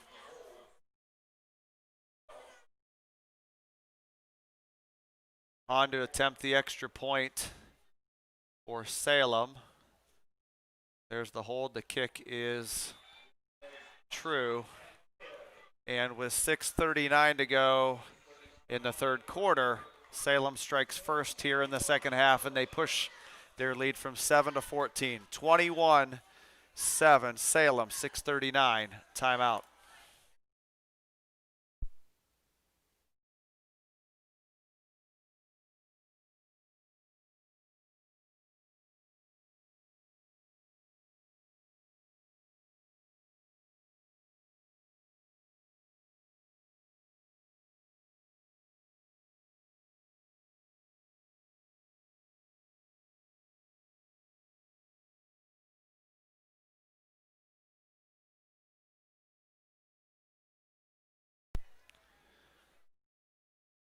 Back here on the stream for week 5 in Minerva, 21-7 Salem.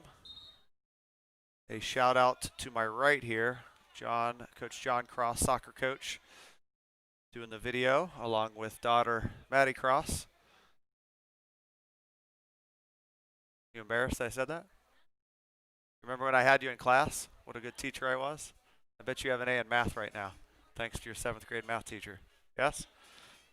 She kind of gave me the giggle. I don't know if that's an A or not. Have you seen the interim yet, Dad? Oh, she graduated. Well, okay, see, that shows how much. I always tell the kids, I joke all the time, as soon as they leave 7th grade, I have no idea if they're in 8th, 9th, 10th, and I just proved it right there. So definitely don't have to worry. See, we got you to graduation, your 7th grade math teacher you can thank for graduation. So she was a great student when I had her. We're back for play here. Short squib kick again, caught and fielded by Chaddock on the far side at the 39. I've already got a few people questioning my eyesight on a couple of things I've said tonight. I think when I said umpire instead of referee, and now you're going to be questioning my memory. But here we go, 6:39 to go in the third quarter. 21-7. Salem leads. Decent field position here for Minerva from the 39. Costia under center. Again out of the eye. They push straight ahead on the fullback dive. That is junior Kel LaWeave. Falls forward to the line of scrimmage still at the 39-yard line. Second carry of the half for LaWeave. His 6th of the night for 13 yards. Second down and 10.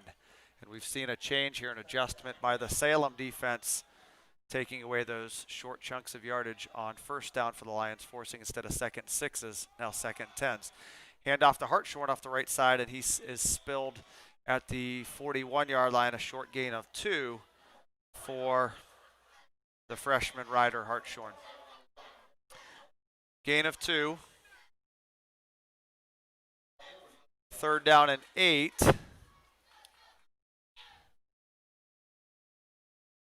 Third down and 8 for Minerva across the 40 at the 41. 5.5 minutes, third quarter, 21-7 Salem. Costia, quick drop, throws it out to the right. I don't know if it was tipped at the line, but the pass sails high over the head of intended receiver, senior J.J. Johns, and that will bring up a 4th down and 8. So 4th down, 8. Costia now at 3 of 10, throwing the ball for 24 yards. And we may see the first punt of the night, I believe, by either team. Correct me if I'm wrong. I think this could be the first punt by either team tonight, which is rare in high school football. But a lot of turnover on downs and a couple of turnovers by Salem sets this up. There's the kick by Eric Murray, a left-footed kick that lands out in the arms of the receiver, who is Jax Booth. He took it from just outside the 30 and returns it past the 45 to the 46. So a return of about 18. A punt of close to 25. Close to 30, and the ball now is positioned at the Minerva 44-yard line. Salem back on the offensive attack. So not much doing for the Minerva offense in 2 possessions. Have not completed a pass and have gained just over 20 yards in their 2 drives. They trail 21-7 in a stopped clock, 5:21 to go in the third. Sophomore Jackson Johnson, coach's son, in the gun. He's got it. Fakes the handoff, now runs it to his left, gets out of 1 tackle and is brought down by Eric Murray and Chance Martineau. Both of those young men have had fine games defensively, in on a number of tackles. Martineau, the senior, and the homecoming king tonight, and Murray, the junior. And trust me, they both played basketball in my program. Both hard-nosed kids, play really hard, and are very, very coachable, do whatever it takes to help their team. A gain of 4 on that run by Johnson. He's got it now. This time he wants to throw, and he throws one down the middle over top of Markins and Costia in coverage. It falls incomplete to intended receiver Dylan Monroy. Markins comes up hobbling. He's going to have to come out for a play, subbing in on the play, number 23, Tyler Reeks. 3rd down and 6. 3rd down and 6 for the Quakers. The ball sits directly at midfield over on the near side, the left hash from our viewpoint. 5 wide, trips right, deuces left. It's Johnson again. He throws a high throw, and this one is reeled in but then dropped by intended receiver Donnie Ash, the sophomore receiver. Coverage there by the Lions defense. Poked that one loose late. That would have been enough for a 1st down, but it falls incomplete. 4th down and 6, and it looks like the Quakers are going to go for it here at midfield. 4th down, 6. Markins looks like cramps. He's over on the sideline getting his calves stretched out. Now a punt. Snapped it to Johnson. Nobody back deep, and that ball's going to roll inside the 20, inside the 10, inside the 5. And what a punt by the quarterback, who took the long snap and just pooched it out to the left and got the roll. That ball's rolling all the way down to the 2 and will be a 48-yard net on the punt. The Lions had to respect the fact that Salem has not punted and gone for it multiple times on 4th down. It was 4th and just 6, a very manageable down if they chose to go for it. So without a deep man back, no one to return the punt, and that punt just happened to roll in the Quaker direction all the way to the 2. 48-yard punt, no return. 4:38 to go in the 3rd quarter, and the Lions are pinned deep back at their own 2.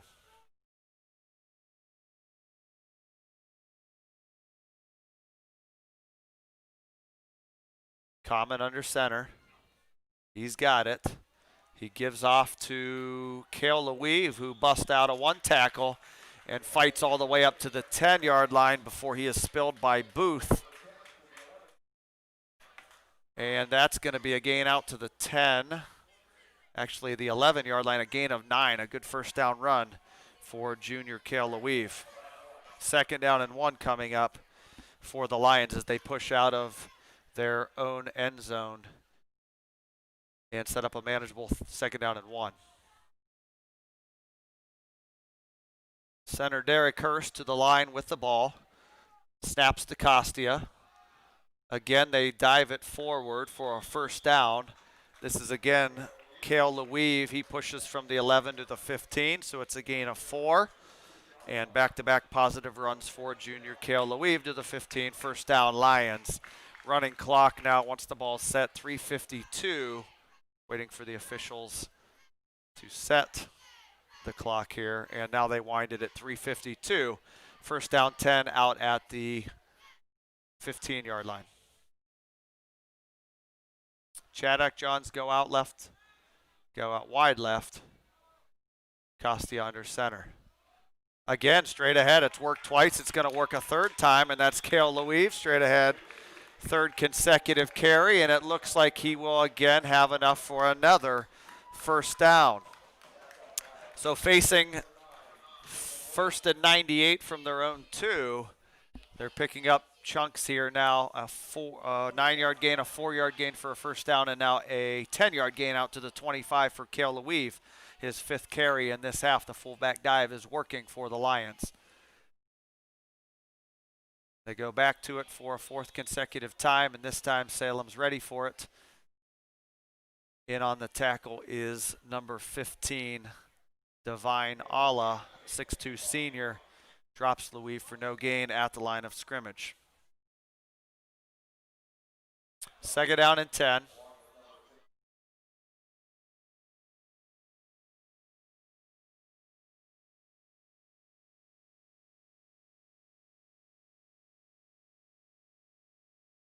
To the line. Ball's loose on the field. A mishandled snap between center and quarterback. Costia falls on it, but that'll cost Minerva 2, maybe 3 yards here. I think they're going to mark it 2 yards back to the 23 and sets up a third down long, third down and 12 after the mishandled snap. Clock runs 2:17 in the third quarter. Lions trail by 2 scores, 21-7. In comes Markins after he shakes off the cramps that got rubbed out by Dr. D. He's back in the game. Out comes J.J. Johns. Play clock to 6, now 5, now 4 as the sideline hurries the team to the line.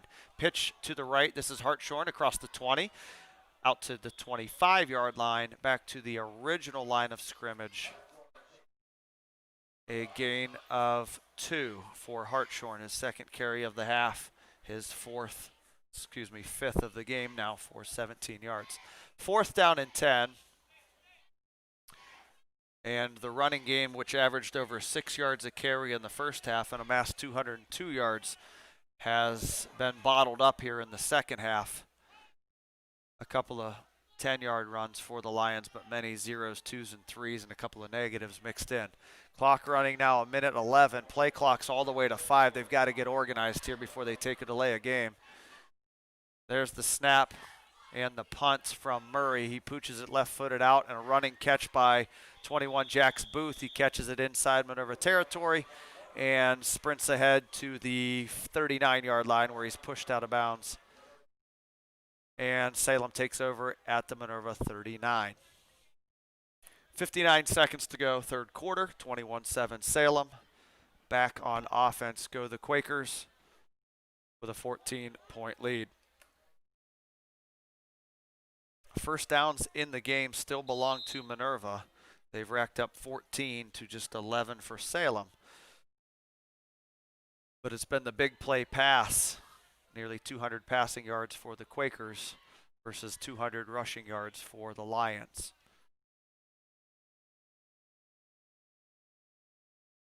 Off the change of possession. Play clock at 4, at 3, at 2. He's got to hurry to get the snap off. Does as it clicks to 1. Johnson throws it over the middle. And a great throw. This is going to go for 6. Nobody near 24. Blaze Exline. Another touchdown for him. One play, 39 yards. And like that, it's 27-7 Quakers. Just a straight 3-step drop. Pitch and catch out to the left. And as we've seen here, Salem's got some pretty quick and crafty receivers. Exline all alone. He runs it in from 39 yards out. 27-7. That pushes Johnson over 200 yards.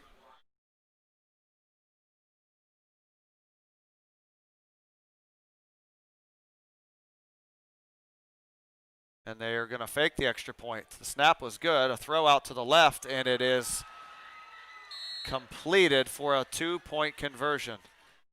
The holder was the quarterback, Jackson Johnson. He picked it up, decided not to hold the kick, and he fired one out to the left to Xavier Chaffin, a 6'2 junior who slipped out of the formation for the 2-point conversion. So at the 52-second mark of the third quarter, the visitors, Salem Quakers, go ahead 29-7. We shall return.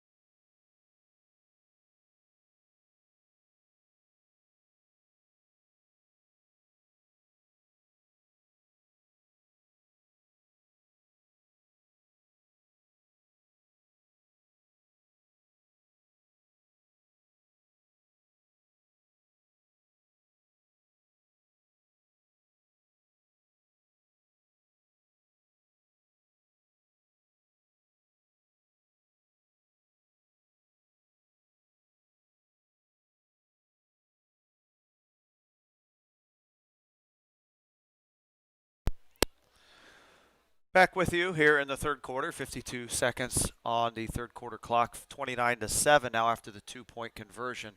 Braden Costia is still down in the north end zone as they work on his calves. Appears to be cramps here, as we've seen a few of the Lions now coming off to get attended to. So he trots off the field after a little delay. Salem still in the huddle on the far side to come out for the kickoff.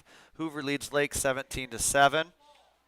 McKinley 26, Glen Oak nothing. Central Catholic continues to lead Louisville 20-6. Canton South has pushed ahead of Marlington 22-7 as they look to go to 5-0. What a great season for the Wildcats. Sandy Valley on the board now trails Garaway 19-6. Perry over Jackson 14-7, and Indian Valley 28, Tusky Valley 7. We'll update some of those as we go further into the night. The other one of note, Alliance 21, Carrollton 14. Last I saw, that game was at the half. So we're ready for the third quarter, 52 seconds to go in the quarter. The kickoff here coming shortly from Salem. Markins back deep at his own 17. They've pooched the first two here, trying to keep the ball out of Markins' hands. They're going to do the same thing here. It bounds at the 25 and rolls up the sideline before being picked up and pushed out of bounds back at the 16. So an effective kickoff for the Quakers, as that will net them 44 yards on the kick and no return for Minerva. So the Lions take over inside their 20 once again. This one's actually at the 17-yard line, first down and 10 for the Lions. They got to get something cooking here on this drive, as the lead stretched out now to 3 scores at 22. 29-7, 22-point difference. Markins is coming out with Louise. Jimmy Common heading in. He has not touched the ball in the second half, had 18 carries and 107 yards in the first half. So you just got to wonder if he had some sort of injury that we're not aware of. He kind of trotted in a little awkwardly on that. Hard to say if he's hurt or not. We'll see if they get him involved. He had a great first half. And they do give it to Common, his 19th carry, and he shows that strength as he pushes the pile ahead past the 20 to the 22-yard line, a gain of 5. A nice run by the senior Jimmy Common. Jimmy, one of those really just hard-nosed, hard-working kids. Loves the weight room. I've seen him here this off-season.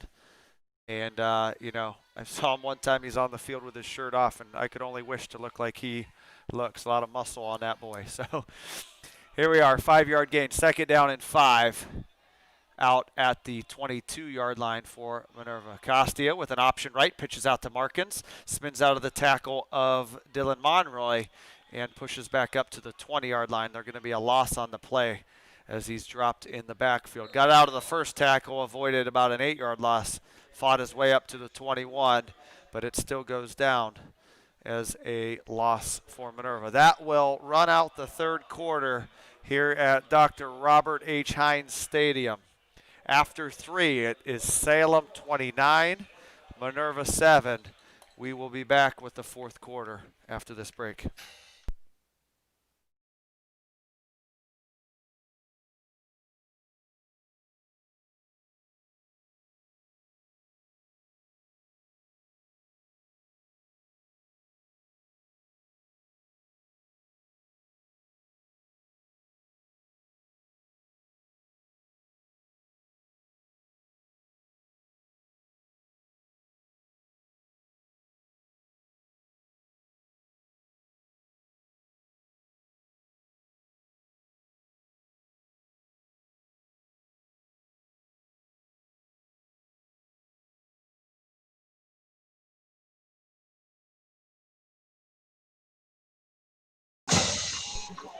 Back to action here in Minerva.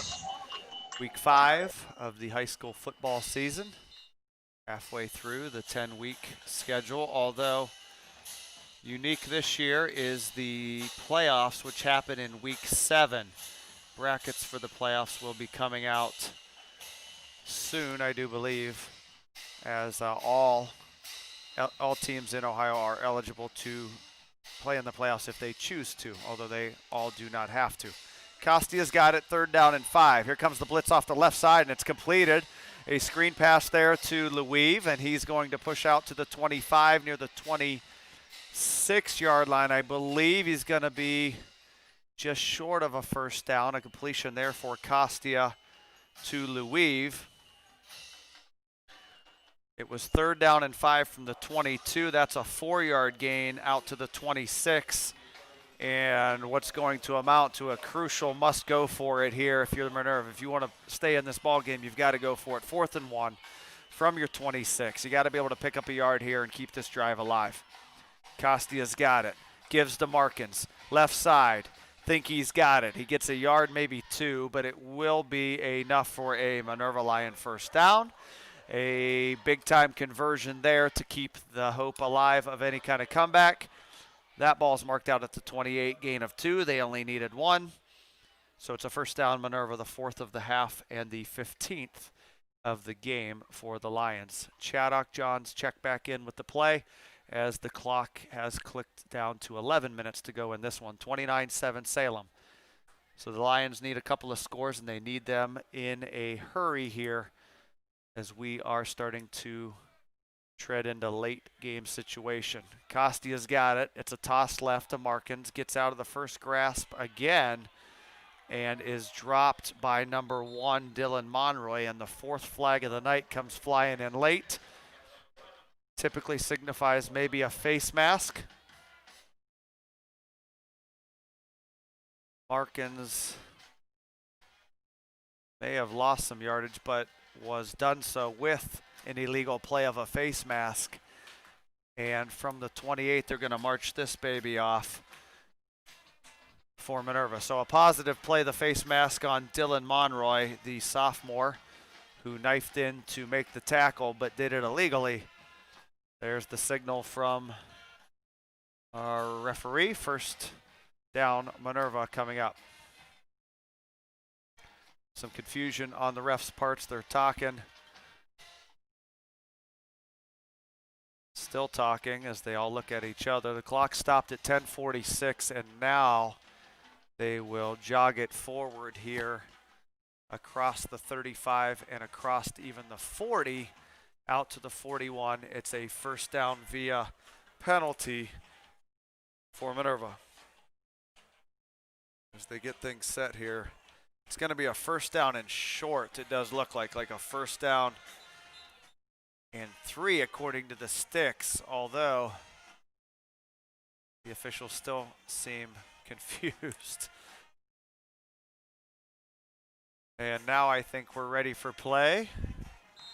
Yeah, it's going to be 1st down and about 3 after the penalty was marched off. It's not an automatic. They'll replay that 1st down. They'll march off the yardage. There's a give to Markins across the 41, 42 to the 43-yard line. Markins picks up a couple, but I believe it's going to be another 1st down. They're going to give him 3 on the carry, which moves the sticks. Now it's 1st and 10 after a lot of confusion there after the face mask penalty. The ball sits at the 43. Hurst brings it to the line. Twins out left. They pitch it left. They run that way behind blockers. Markins is hit and dropped with not much gain, maybe a short loss on that play. They tried to toss left. And now a Salem Quaker is down on the field. A timeout on the field. Officials timeout. We'll get you a name and a number of the injured young man on the field. He lays at the 38-yard line. Timeout. Exactly 10 minutes to go as they check on the injured player. 29-7 Salem. We will mention our sponsors one more time before we take a break. Sandy Springs, Clark, Chaddock, and Kishman's Gas and Go are our sponsors tonight. We'll step away and return for the final 10 minutes.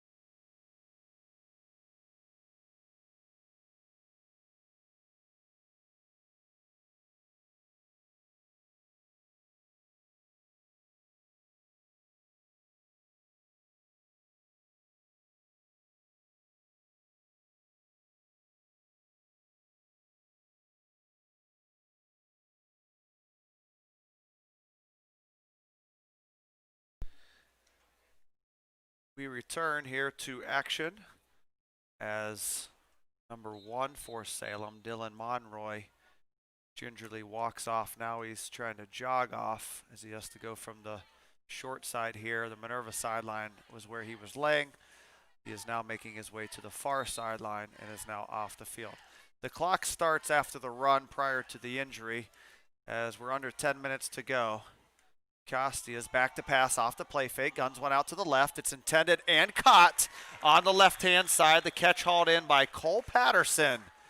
Cole Patterson, a nice play there on the left. A good throw by Costia, the senior. Hauls it in for a first down. And that gain moves the ball all the way to the 46-yard line of Salem. Costia picks up his 5th completion of the night in 12 attempts. And he's now pushed over 40 yards passing for the night. First down 10 at the 46. There's a give off the right side. And pushing the pile and dragging the pile, not even pushing the pile. He drug somebody with him. That's Ryder Hartshorn, the freshman, as he gets out to the 41-yard line. A nice gain there of 5 for Hartshorn. He runs hard. We'll give him that. Looks really explosive. He's going to be a good one to watch here in the next couple of years. 9 minutes to go, running 4th quarter clock. 2nd down and 5. Ball's at the 41.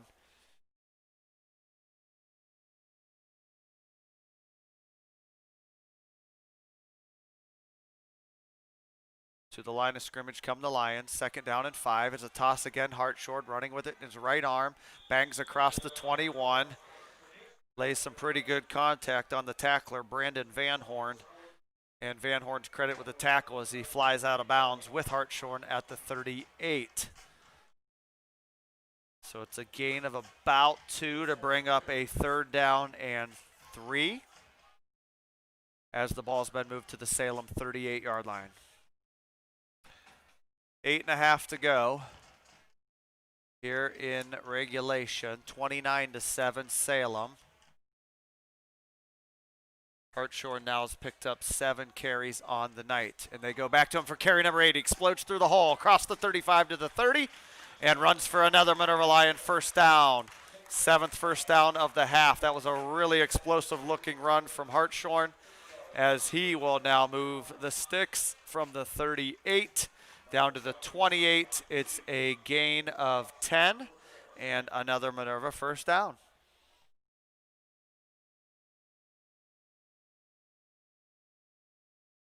Hartshorn now with 5 carries and 21 yards in this half. And they feed him again with a big hole off the side, across the 30 to the 25, continues to fight down near the 20. Another big gainer as they push from the 28 to the 21. Hartshorn picks up 7 more. 2nd down and about 3 coming up for the Lions.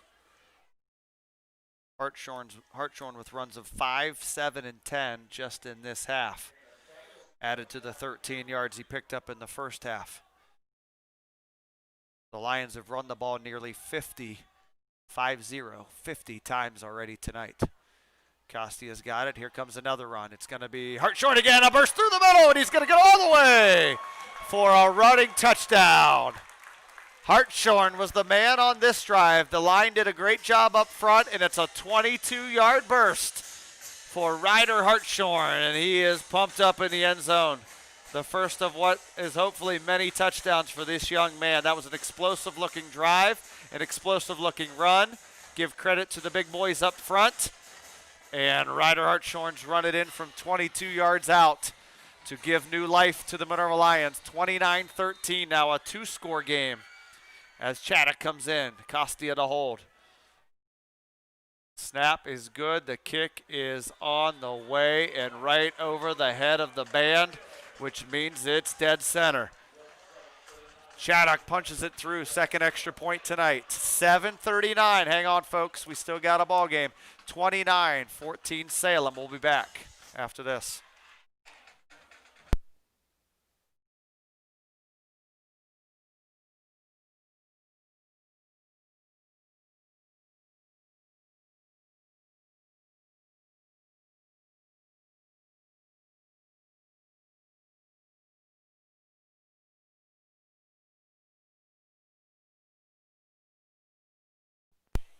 Welcome back as we come back to you after a touchdown run. Ryder Hartshorn, number 14, through the middle of the Salem defense. 21 yards on that scamper, and he put together a heck of a drive himself. Runs of 21, 7, 10, and 2 alone on that drive. He's racked up 7 carries in this half, and he's at 50 yards for the half. So 29-14, just a 2-score game. And very interesting to see how Salem comes out of this huddle on the far side, because Minerva has tried 2 onside kicks, nearly recovering the first. They did recover the second, and the ball sitting sideways again on the tee, which means one thing. We're going to get a squib kick here, some sort of crazy wacky spin put on this thing by Nick Chaddock, the junior. He approaches the ball. And this one he's going to hit again. It spins up towards midfield. It's loose again on the turf. Hit the first guy and bounced free. Minerva thinks they got it. They got it again. Second time today. Out of the pile is number 34, Cole Patterson, who made a catch on the last drive and now comes up with another onside kick. Salem did not seem too concerned that it was going to happen, but I think everybody knew it was over here. The ball put on some crazy spin. It crossed midfield. It popped up at the last second and hit the receiver in the chest. And there to fall on it, Cole Patterson. So another fortunate bounce for the Lions. They make it happen with their second onside kick recovery of the night. They force 2 turnovers, and they stay in this ball game. And also, after an onside kick, they start with it in Salem territory. The ball sits outside the 47-yard line, so 47 yards from getting this thing to 1 score. Let's see what Coach Albert can dial up here. Costi is going to throw it. He guns when he's got Markins wide open.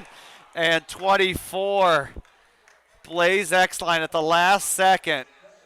Reached out with his left paw and batted it away. A pretty good play by the junior DB. Markins had 2 steps on him. Costia couldn't quite get it over the top. And after a promising looking start there, that one falls incomplete. But it stops the clock. 7.5 minutes to go here in the 4th quarter. 29-14 Salem. A score here would really tighten up the screws and make this thing interesting. Put it at 1 score. Back to the line of scrimmage comes Costi with his troops. 2 of 5 this half. Throwing, it's a flea flicker. They throw it back to Cummins. Down the right side, it's J.J. Johns, and he hauls it in. And a late flag coming in. The ball was grabbed at the 18 by Johns. They pitched it back to Jimmy Common, and he threw a strike to Johns. A late flag coming in. It did not come from the back, Judge. So one of the up guys saw something they didn't like, and everybody's backing the wrong way for Minerva. It's pass interference on number 2, I believe, J.J. Johns. A little bit of trickery there out of the playbook for the Lions. Thought we struck a big one, but it's coming back for a pass interference penalty. Ugh. Had a chance at it, and it worked big time. Jimmy Common stepped in the game, took the pitch from Costi, and threw a dart on the money inside the red zone. But this thing is going to be marched all the way back now. Look at this penalty, Coach Cross. We're inside our own 40, back at our own 38-yard line. It's 2nd and a mile, 2nd and 25, I believe it is. Back to throw Costi, sets up a screen. They got Common again. He's got it across the 40, makes one man miss, and is spilled by number 11, Jackson Johnson, the quarterback, who came up from his DB position to hit Jimmy Common after a pickup of, they went from the 38 to the 45. So a gain of 7 for Common on the catch. Costia sold it well through the screen pass. But unfortunately, the 7-yard gain here still sets up 3rd down and a mile. We're looking at, we need to get to the, if you could see the sticks, I think you can see them on the, they might be out of the picture there as I check the monitor. At the 37 is the line to gain. Another pass in troubles Costia's off the right side. Landon Cooper the all-league defensive end, shot in off his right end position and knocked Costia back to the 35. So the hole that we're digging just got deeper, and a for sure punt's coming up here. This ball's moved all the way back to the 34-yard line. And that sets up a punting situation. It's gonna be 4th down and about 29. You don't have many plays in any playbook for 4th and 29. 6 minutes to go. You think you want to go for it, but at this juncture, I think you're going to have to kick it away. Late substitution in for Minerva, and now a timeout. No timeout. We've got a penalty. They took too much time. A delay of game, getting the play in, which presumably would be a punt. And that backs it up even farther now. We are now 4th and 30 plus. 34 to be exact. 4th and 34. Murray sits back at his 17 and the punt goes through his legs. He's still got time to kick it if he can get the punt off, and he doesn't. It's blocked, and it's picked up and run into the end zone. Ball pops loose after it hit the ground. I think they're going to mark him dead at the 1. The snap was there, slipped through his hands. Murray couldn't gather it, went through his legs actually. Rolled backwards, he picked it up. Looked like he had time to get it off, but again, Landon Cooper, 2 big plays for Salem on this drive, comes in to block it. And after recovery and a short run, Salem is set up with the dagger here in their hand at the 1-yard line. So a promising play, the J.J. Johns big hookup with Costia was wiped out with a big-time pass interference call. And instead of 1st and red zone for the Lions with down just 2 scores, they are in grave danger here of going down 3 scores. And that may be all she wrote. A handoff off the left side, touchdown Salem. Jackson Austin, not much use tonight, but the junior running back puts his name in the scorebook off left tackle. A 1-yard touchdown run at the 5:36 mark. And the hope that Minerva was holding on to may have just gone out the window. 35-14, 5.5 to go. They line up for the PAT. That would push this back to a 22-point lead if it's good. The holder this time is Brock Young. Last time was the quarterback, which was trickery for a 2-point conversion. This kick is up and through. And it's back to 22 here at Dr. Hines Stadium. So with 5:36 remaining, it's Salem 36, Minerva 14. And we will be back after this brief timeout.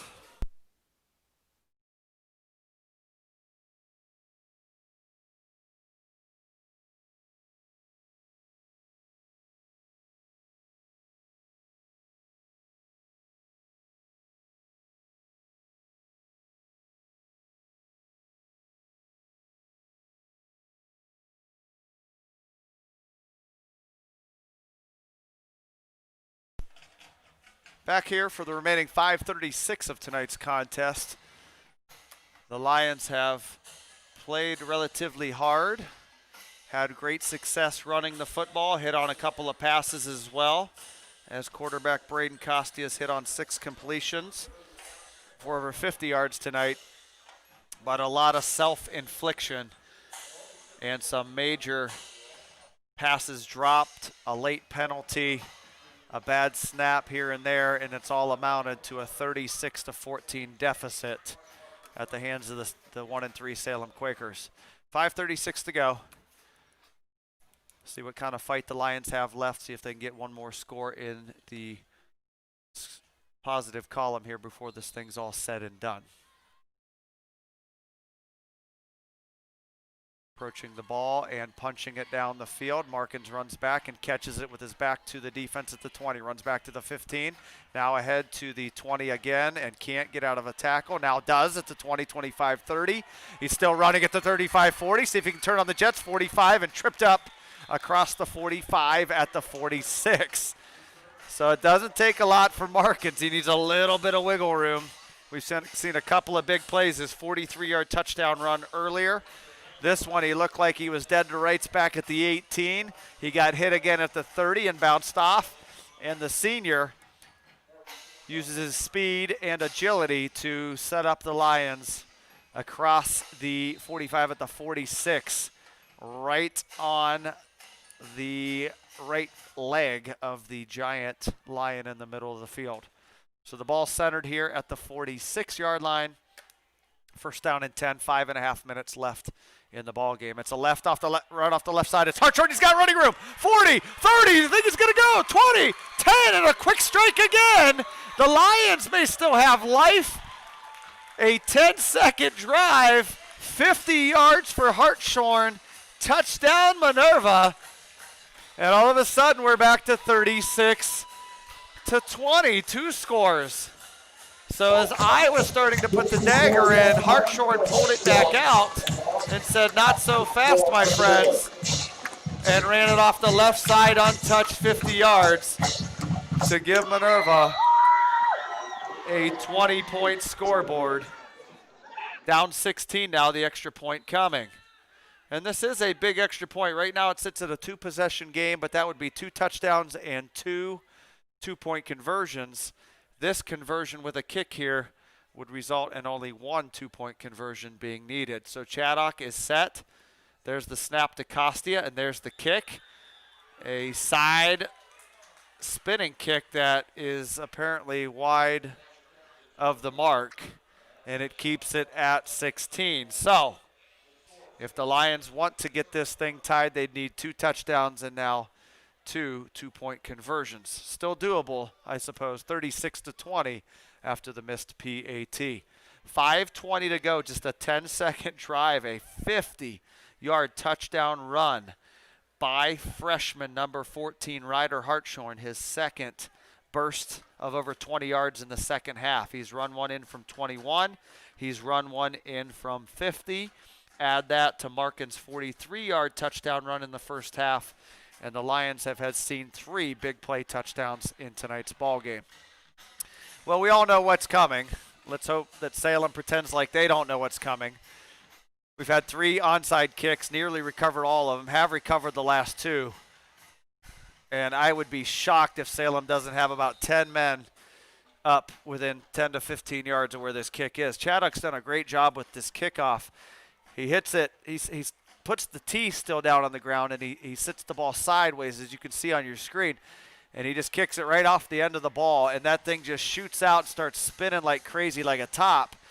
And as it picks up some speed, it gets some curl to it, and it's been hard to handle. Right now, 3 Salem Quakers stand on or near the 50 on the left side. And as predicted, 10 men are within 10 yards of where this ball needs to go with just 1 man deep.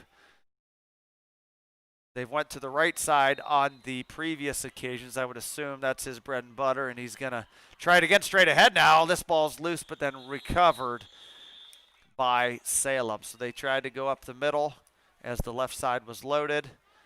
Number 24 there again. We've called his name 20 times at least tonight. Blaze Exline's done it all.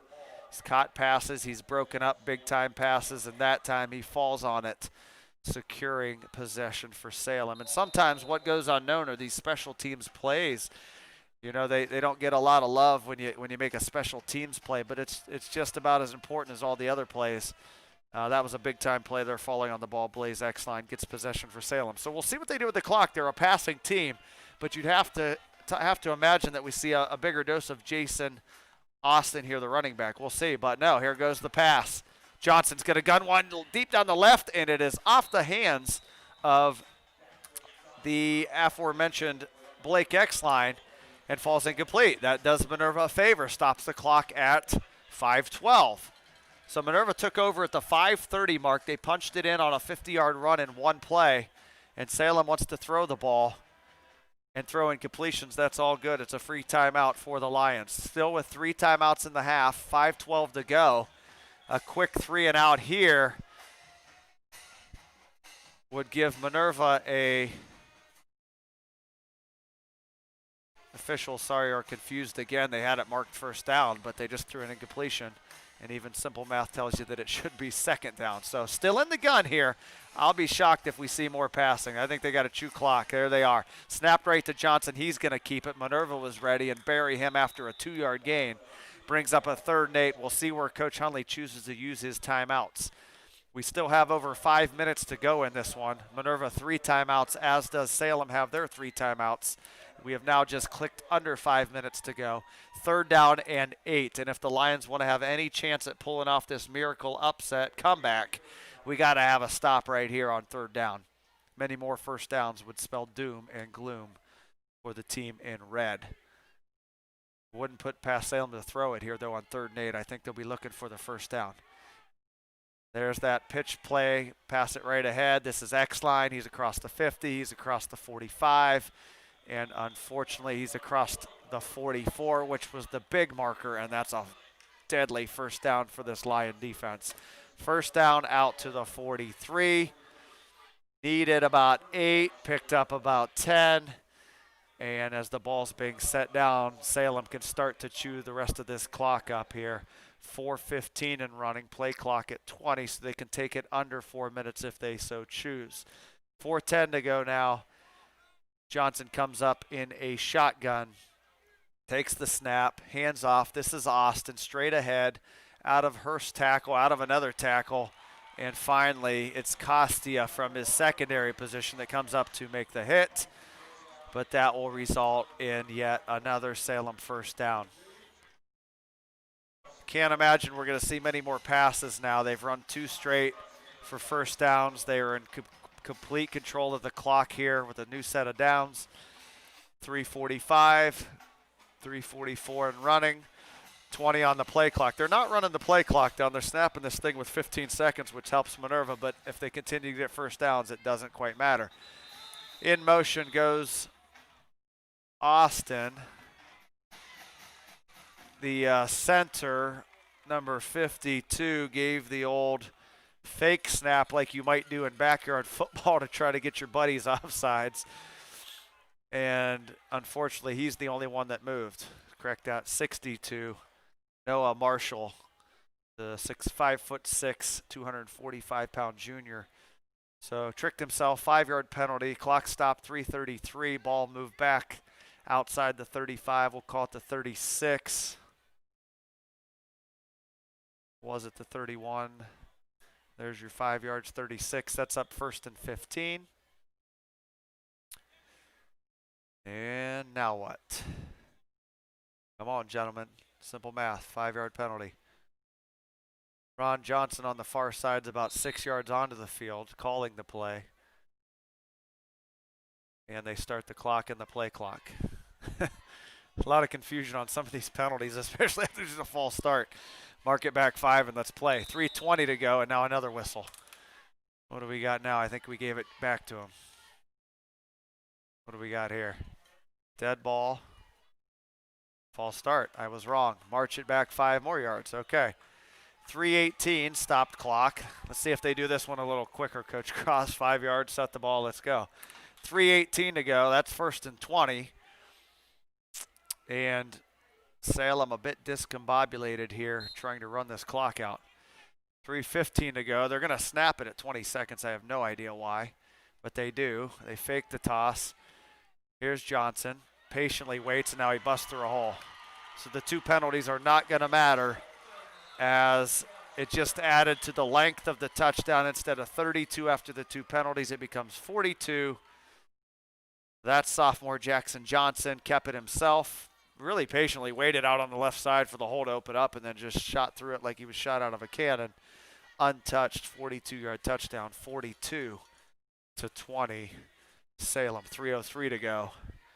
And now, although I said it earlier, I think you can officially put this one to bed. But don't go away. We'll bring you the final 3:03 here on the stream, 42-20. Extra point pending. Snap is a little high. The kick is blocked. Finally got there.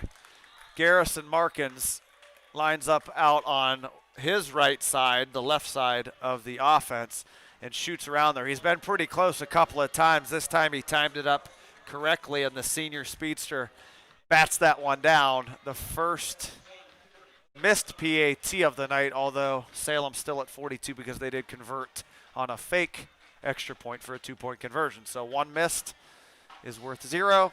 One converted for 2 is worth 2. And it's all just academic at this point. 42-20 at 3:03 to go. Nice play by Garrison Markins. He's had a few really nice plays tonight. A 43-yard touchdown.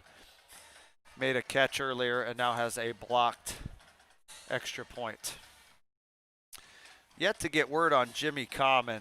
Common had an absolutely outstanding first half. 18 carries, 107 yards. We've seen him just on 2 plays, involved in 2 plays this half. He had a 5-yard run, which pushes his total to 19 carries for 112. He also threw a pass and completed it. And I guess it'd be a third play, also caught a pass for 7 out of the flats. But he appears to be limping around, little ginger. I don't know if it's a knee, maybe dinged up. But would have liked to see him be able to play in this second half, as he had a monster first half, over 100 yards. Hartshorn has picked up the slack here in this half as he's rushed for nearly 100, as well as Cale Louise picked up over 20. Markins has double-digit rushing yards as well, and Cale Louise has 2 runs of nearly 10. So the rushing attack has been good tonight. The passing game has been adequate. This ball's picked up by, I believe that's Martineau. No, it's Zach Moore, 21 or 24. It's 21, I believe now. 21, Zach Moore, the free safety and corner. And he tosses it to the official, who purposely doesn't catch it because they're not supposed to touch it. And he just kicks it up to where the ball will be marked. So after the Moore short return, the ball will be placed at the 33-yard line.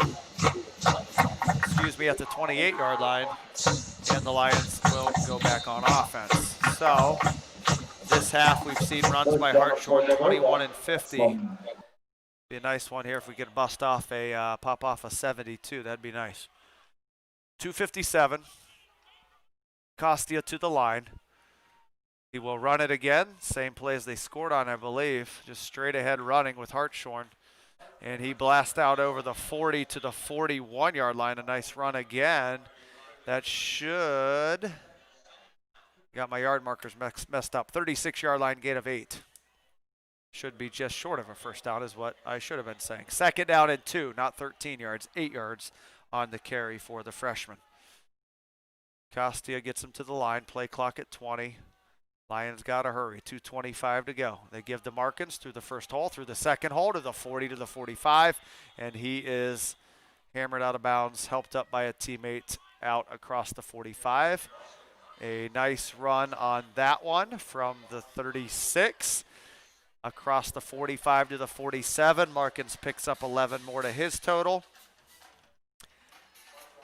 And it'll be another first down for the Lions. Nearly 20 first downs in this one. I have them for 19 at this point. I would have to venture a guess that we are well past the maybe 350 yards rushing mark. We've also thrown for over 50, so I would, if I'm just ballparking it here, put us at nearly 400 yards of offense, 20 points on the board. Unfortunately, we have not been able to punch in some of our long drives. Here's Hartshorn again. He's got room again. Watch out, 40. 30, being chased, forget it. 20, 10, 5, touchdown again. 53 yards, his second 50-yard burst of the half for a score, his 3rd touchdown of the half. And you can push that 400-plus yards. We now may have close to 500 yards of offense, and now 26 points on the board. Boy, this kid's got a burst to him. He busts through that first hole, and if you don't get him initially, look out. Straight ahead speed between he and Markins. We've had touchdown runs of 43, 21, 50, and 53, as the score's now been trimmed to 42 to 26. Chaddock in. He missed the last one. Little movement at the line, no flags down, and Chaddock has missed another one. That one's pushed wide right. So after the missed extra point, the score is still a 2-score game because Salem missed their extra point, 42-26. Talked about it at the opening. Both teams average giving up over 40 points a game. We didn't know which way this go. A relatively low-scoring first half at 14-7, but the points have come fast and furious, especially here in the fourth quarter. I don't think there's an over/under in Vegas for the Minerva Lions and Salem Quakers game, but maybe we should have taken the over had there been one. We're at 68 points already. 2:10 to go. Stay tuned. If we can get another onside kick, we may get another Hartshorn run. So Hartshorn in this half, let me do some quick math for you. 53, 50, 21. He's also had an 8, 7, 10, 5, 2, 2, and 2. So a huge second half for freshman Ryder Hartshorn, following in the footsteps of his brother, the great Dalton Hartshorn, who I mistakenly used that name a couple of times last week. My apologies to Ryder. But he's putting on a show tonight, as is Garrison Markins, Jimmy Common, and Costia's also had a nice night. And Eric Murrow throw in there's had a pretty nice night, both sides of the ball as well. Hartshorn, as we wait the lineup at the kick, we know it's an onside kick coming, as 103, 111, 118, as I do my math, 119, 139, 149, and 11, 160 yards by my count on 4, 5, 6, 7, 8, 9, 10 carries. Pretty nice second half for Ryder. 10 carries, 160, and more importantly, 3 big touchdowns. Garrison Markins also this half has chipped in over 20 yards to go along with his 60 he had in the first half. So if Markins can get the ball, if Minerva can get the ball back and Markins could break off one more, we may have 300-yard rushers on the night. Pretty impressive from this offense, which has really sputtered. There's the spinning kick. They go back to the right side. This time, number 3, Brock Young, the 6'1 junior wide receiver, falls on it without any incident. And Salem will go into clock chewing mode. I think I made up a new word there, chalk. That's when they chew the clock. Like what I did there? I'm sure I'll get 3 texts. My buddies are busting my chops all night here about a couple of the mispronunciations I've made. So all good here. Here we go. 42-26, 2:09. Still out of the gun is Johnson. It's got to be a run, though. And it is. There's their tailback, Jason Austin. And unwisely, even though I think he got a first down, runs out of bounds. Somebody should tell that boy if he falls down, it's their favor. But he stops the clock at 2 minutes. Anything that's good for Minerva is okay with me, so keep running out of bounds there, Mr. Austin. Quick shout out to my buddies, the Posty family here, relatives of Jimmy Common. They've been texting me tonight to get a shout out. Hopefully they're still listening. Here goes Austin again. See if he stays in bounds this time, and he will, as he runs just off tackle down to the 35-yard line. Clock running, 1:50. Minerva does have 3 timeouts. They are choosing not to use one at this point. 2nd down and 6. I would think it would be worth taking a shot, try to get this ball back if we can. But the clock is now not in our favor. 1.5 minutes to go, and they can wind it down to nearly a minute. The board shows 3 timeouts. I don't remember us using any. But I think we would want to get this clock stopped here shortly. Play clock still at 10. Game clock minute 20. Hand off again. Lots of running room. Patterson's going to chase him down, but that'll do it. First down will end this one. Clock stops for the first down, but will resume running as soon as the officials get this one set. At the 28-yard line, according to Mr. Mikes, as I don't see the beanbag, but yes, there it is. Inside the 30 at the 28. Clock running. Minerva choosing not to call a timeout here, down 16, under a minute to go. So a more impressive offensive showing. The defense is still going to give up 40 plus. Nice play there by Nice play there by Jarrett Burris, stuffing the line of scrimmage. And we are content to run this thing out. 42-26. Minerva's going to fall to 0-5. Salem's going to move to 2-3. The Lions will get on the bus next week and head north to Marlington, who at last check was losing and should be 2-2 unless they rally. Last play of the game coming up here out of the gun. Snap, knee, that'll do it. Salem will head back home to Salem next week against, at this moment, 0-4 Alliance. They were trailing Canton South by 2 scores, so may end up 0-5 next week. So Salem's got an opportunity to play an 0-5 team next week and possibly get back to 500 with a win. We'll take a quick time out and come back with just some brief statistics. Hope you stay with us on the stream. And then we'll wrap things up and get you out of here. So final score here from Minerva, Dr. Robert Hines Stadium. Salem with a big second half, 28 points in the second for 42. Minerva 26.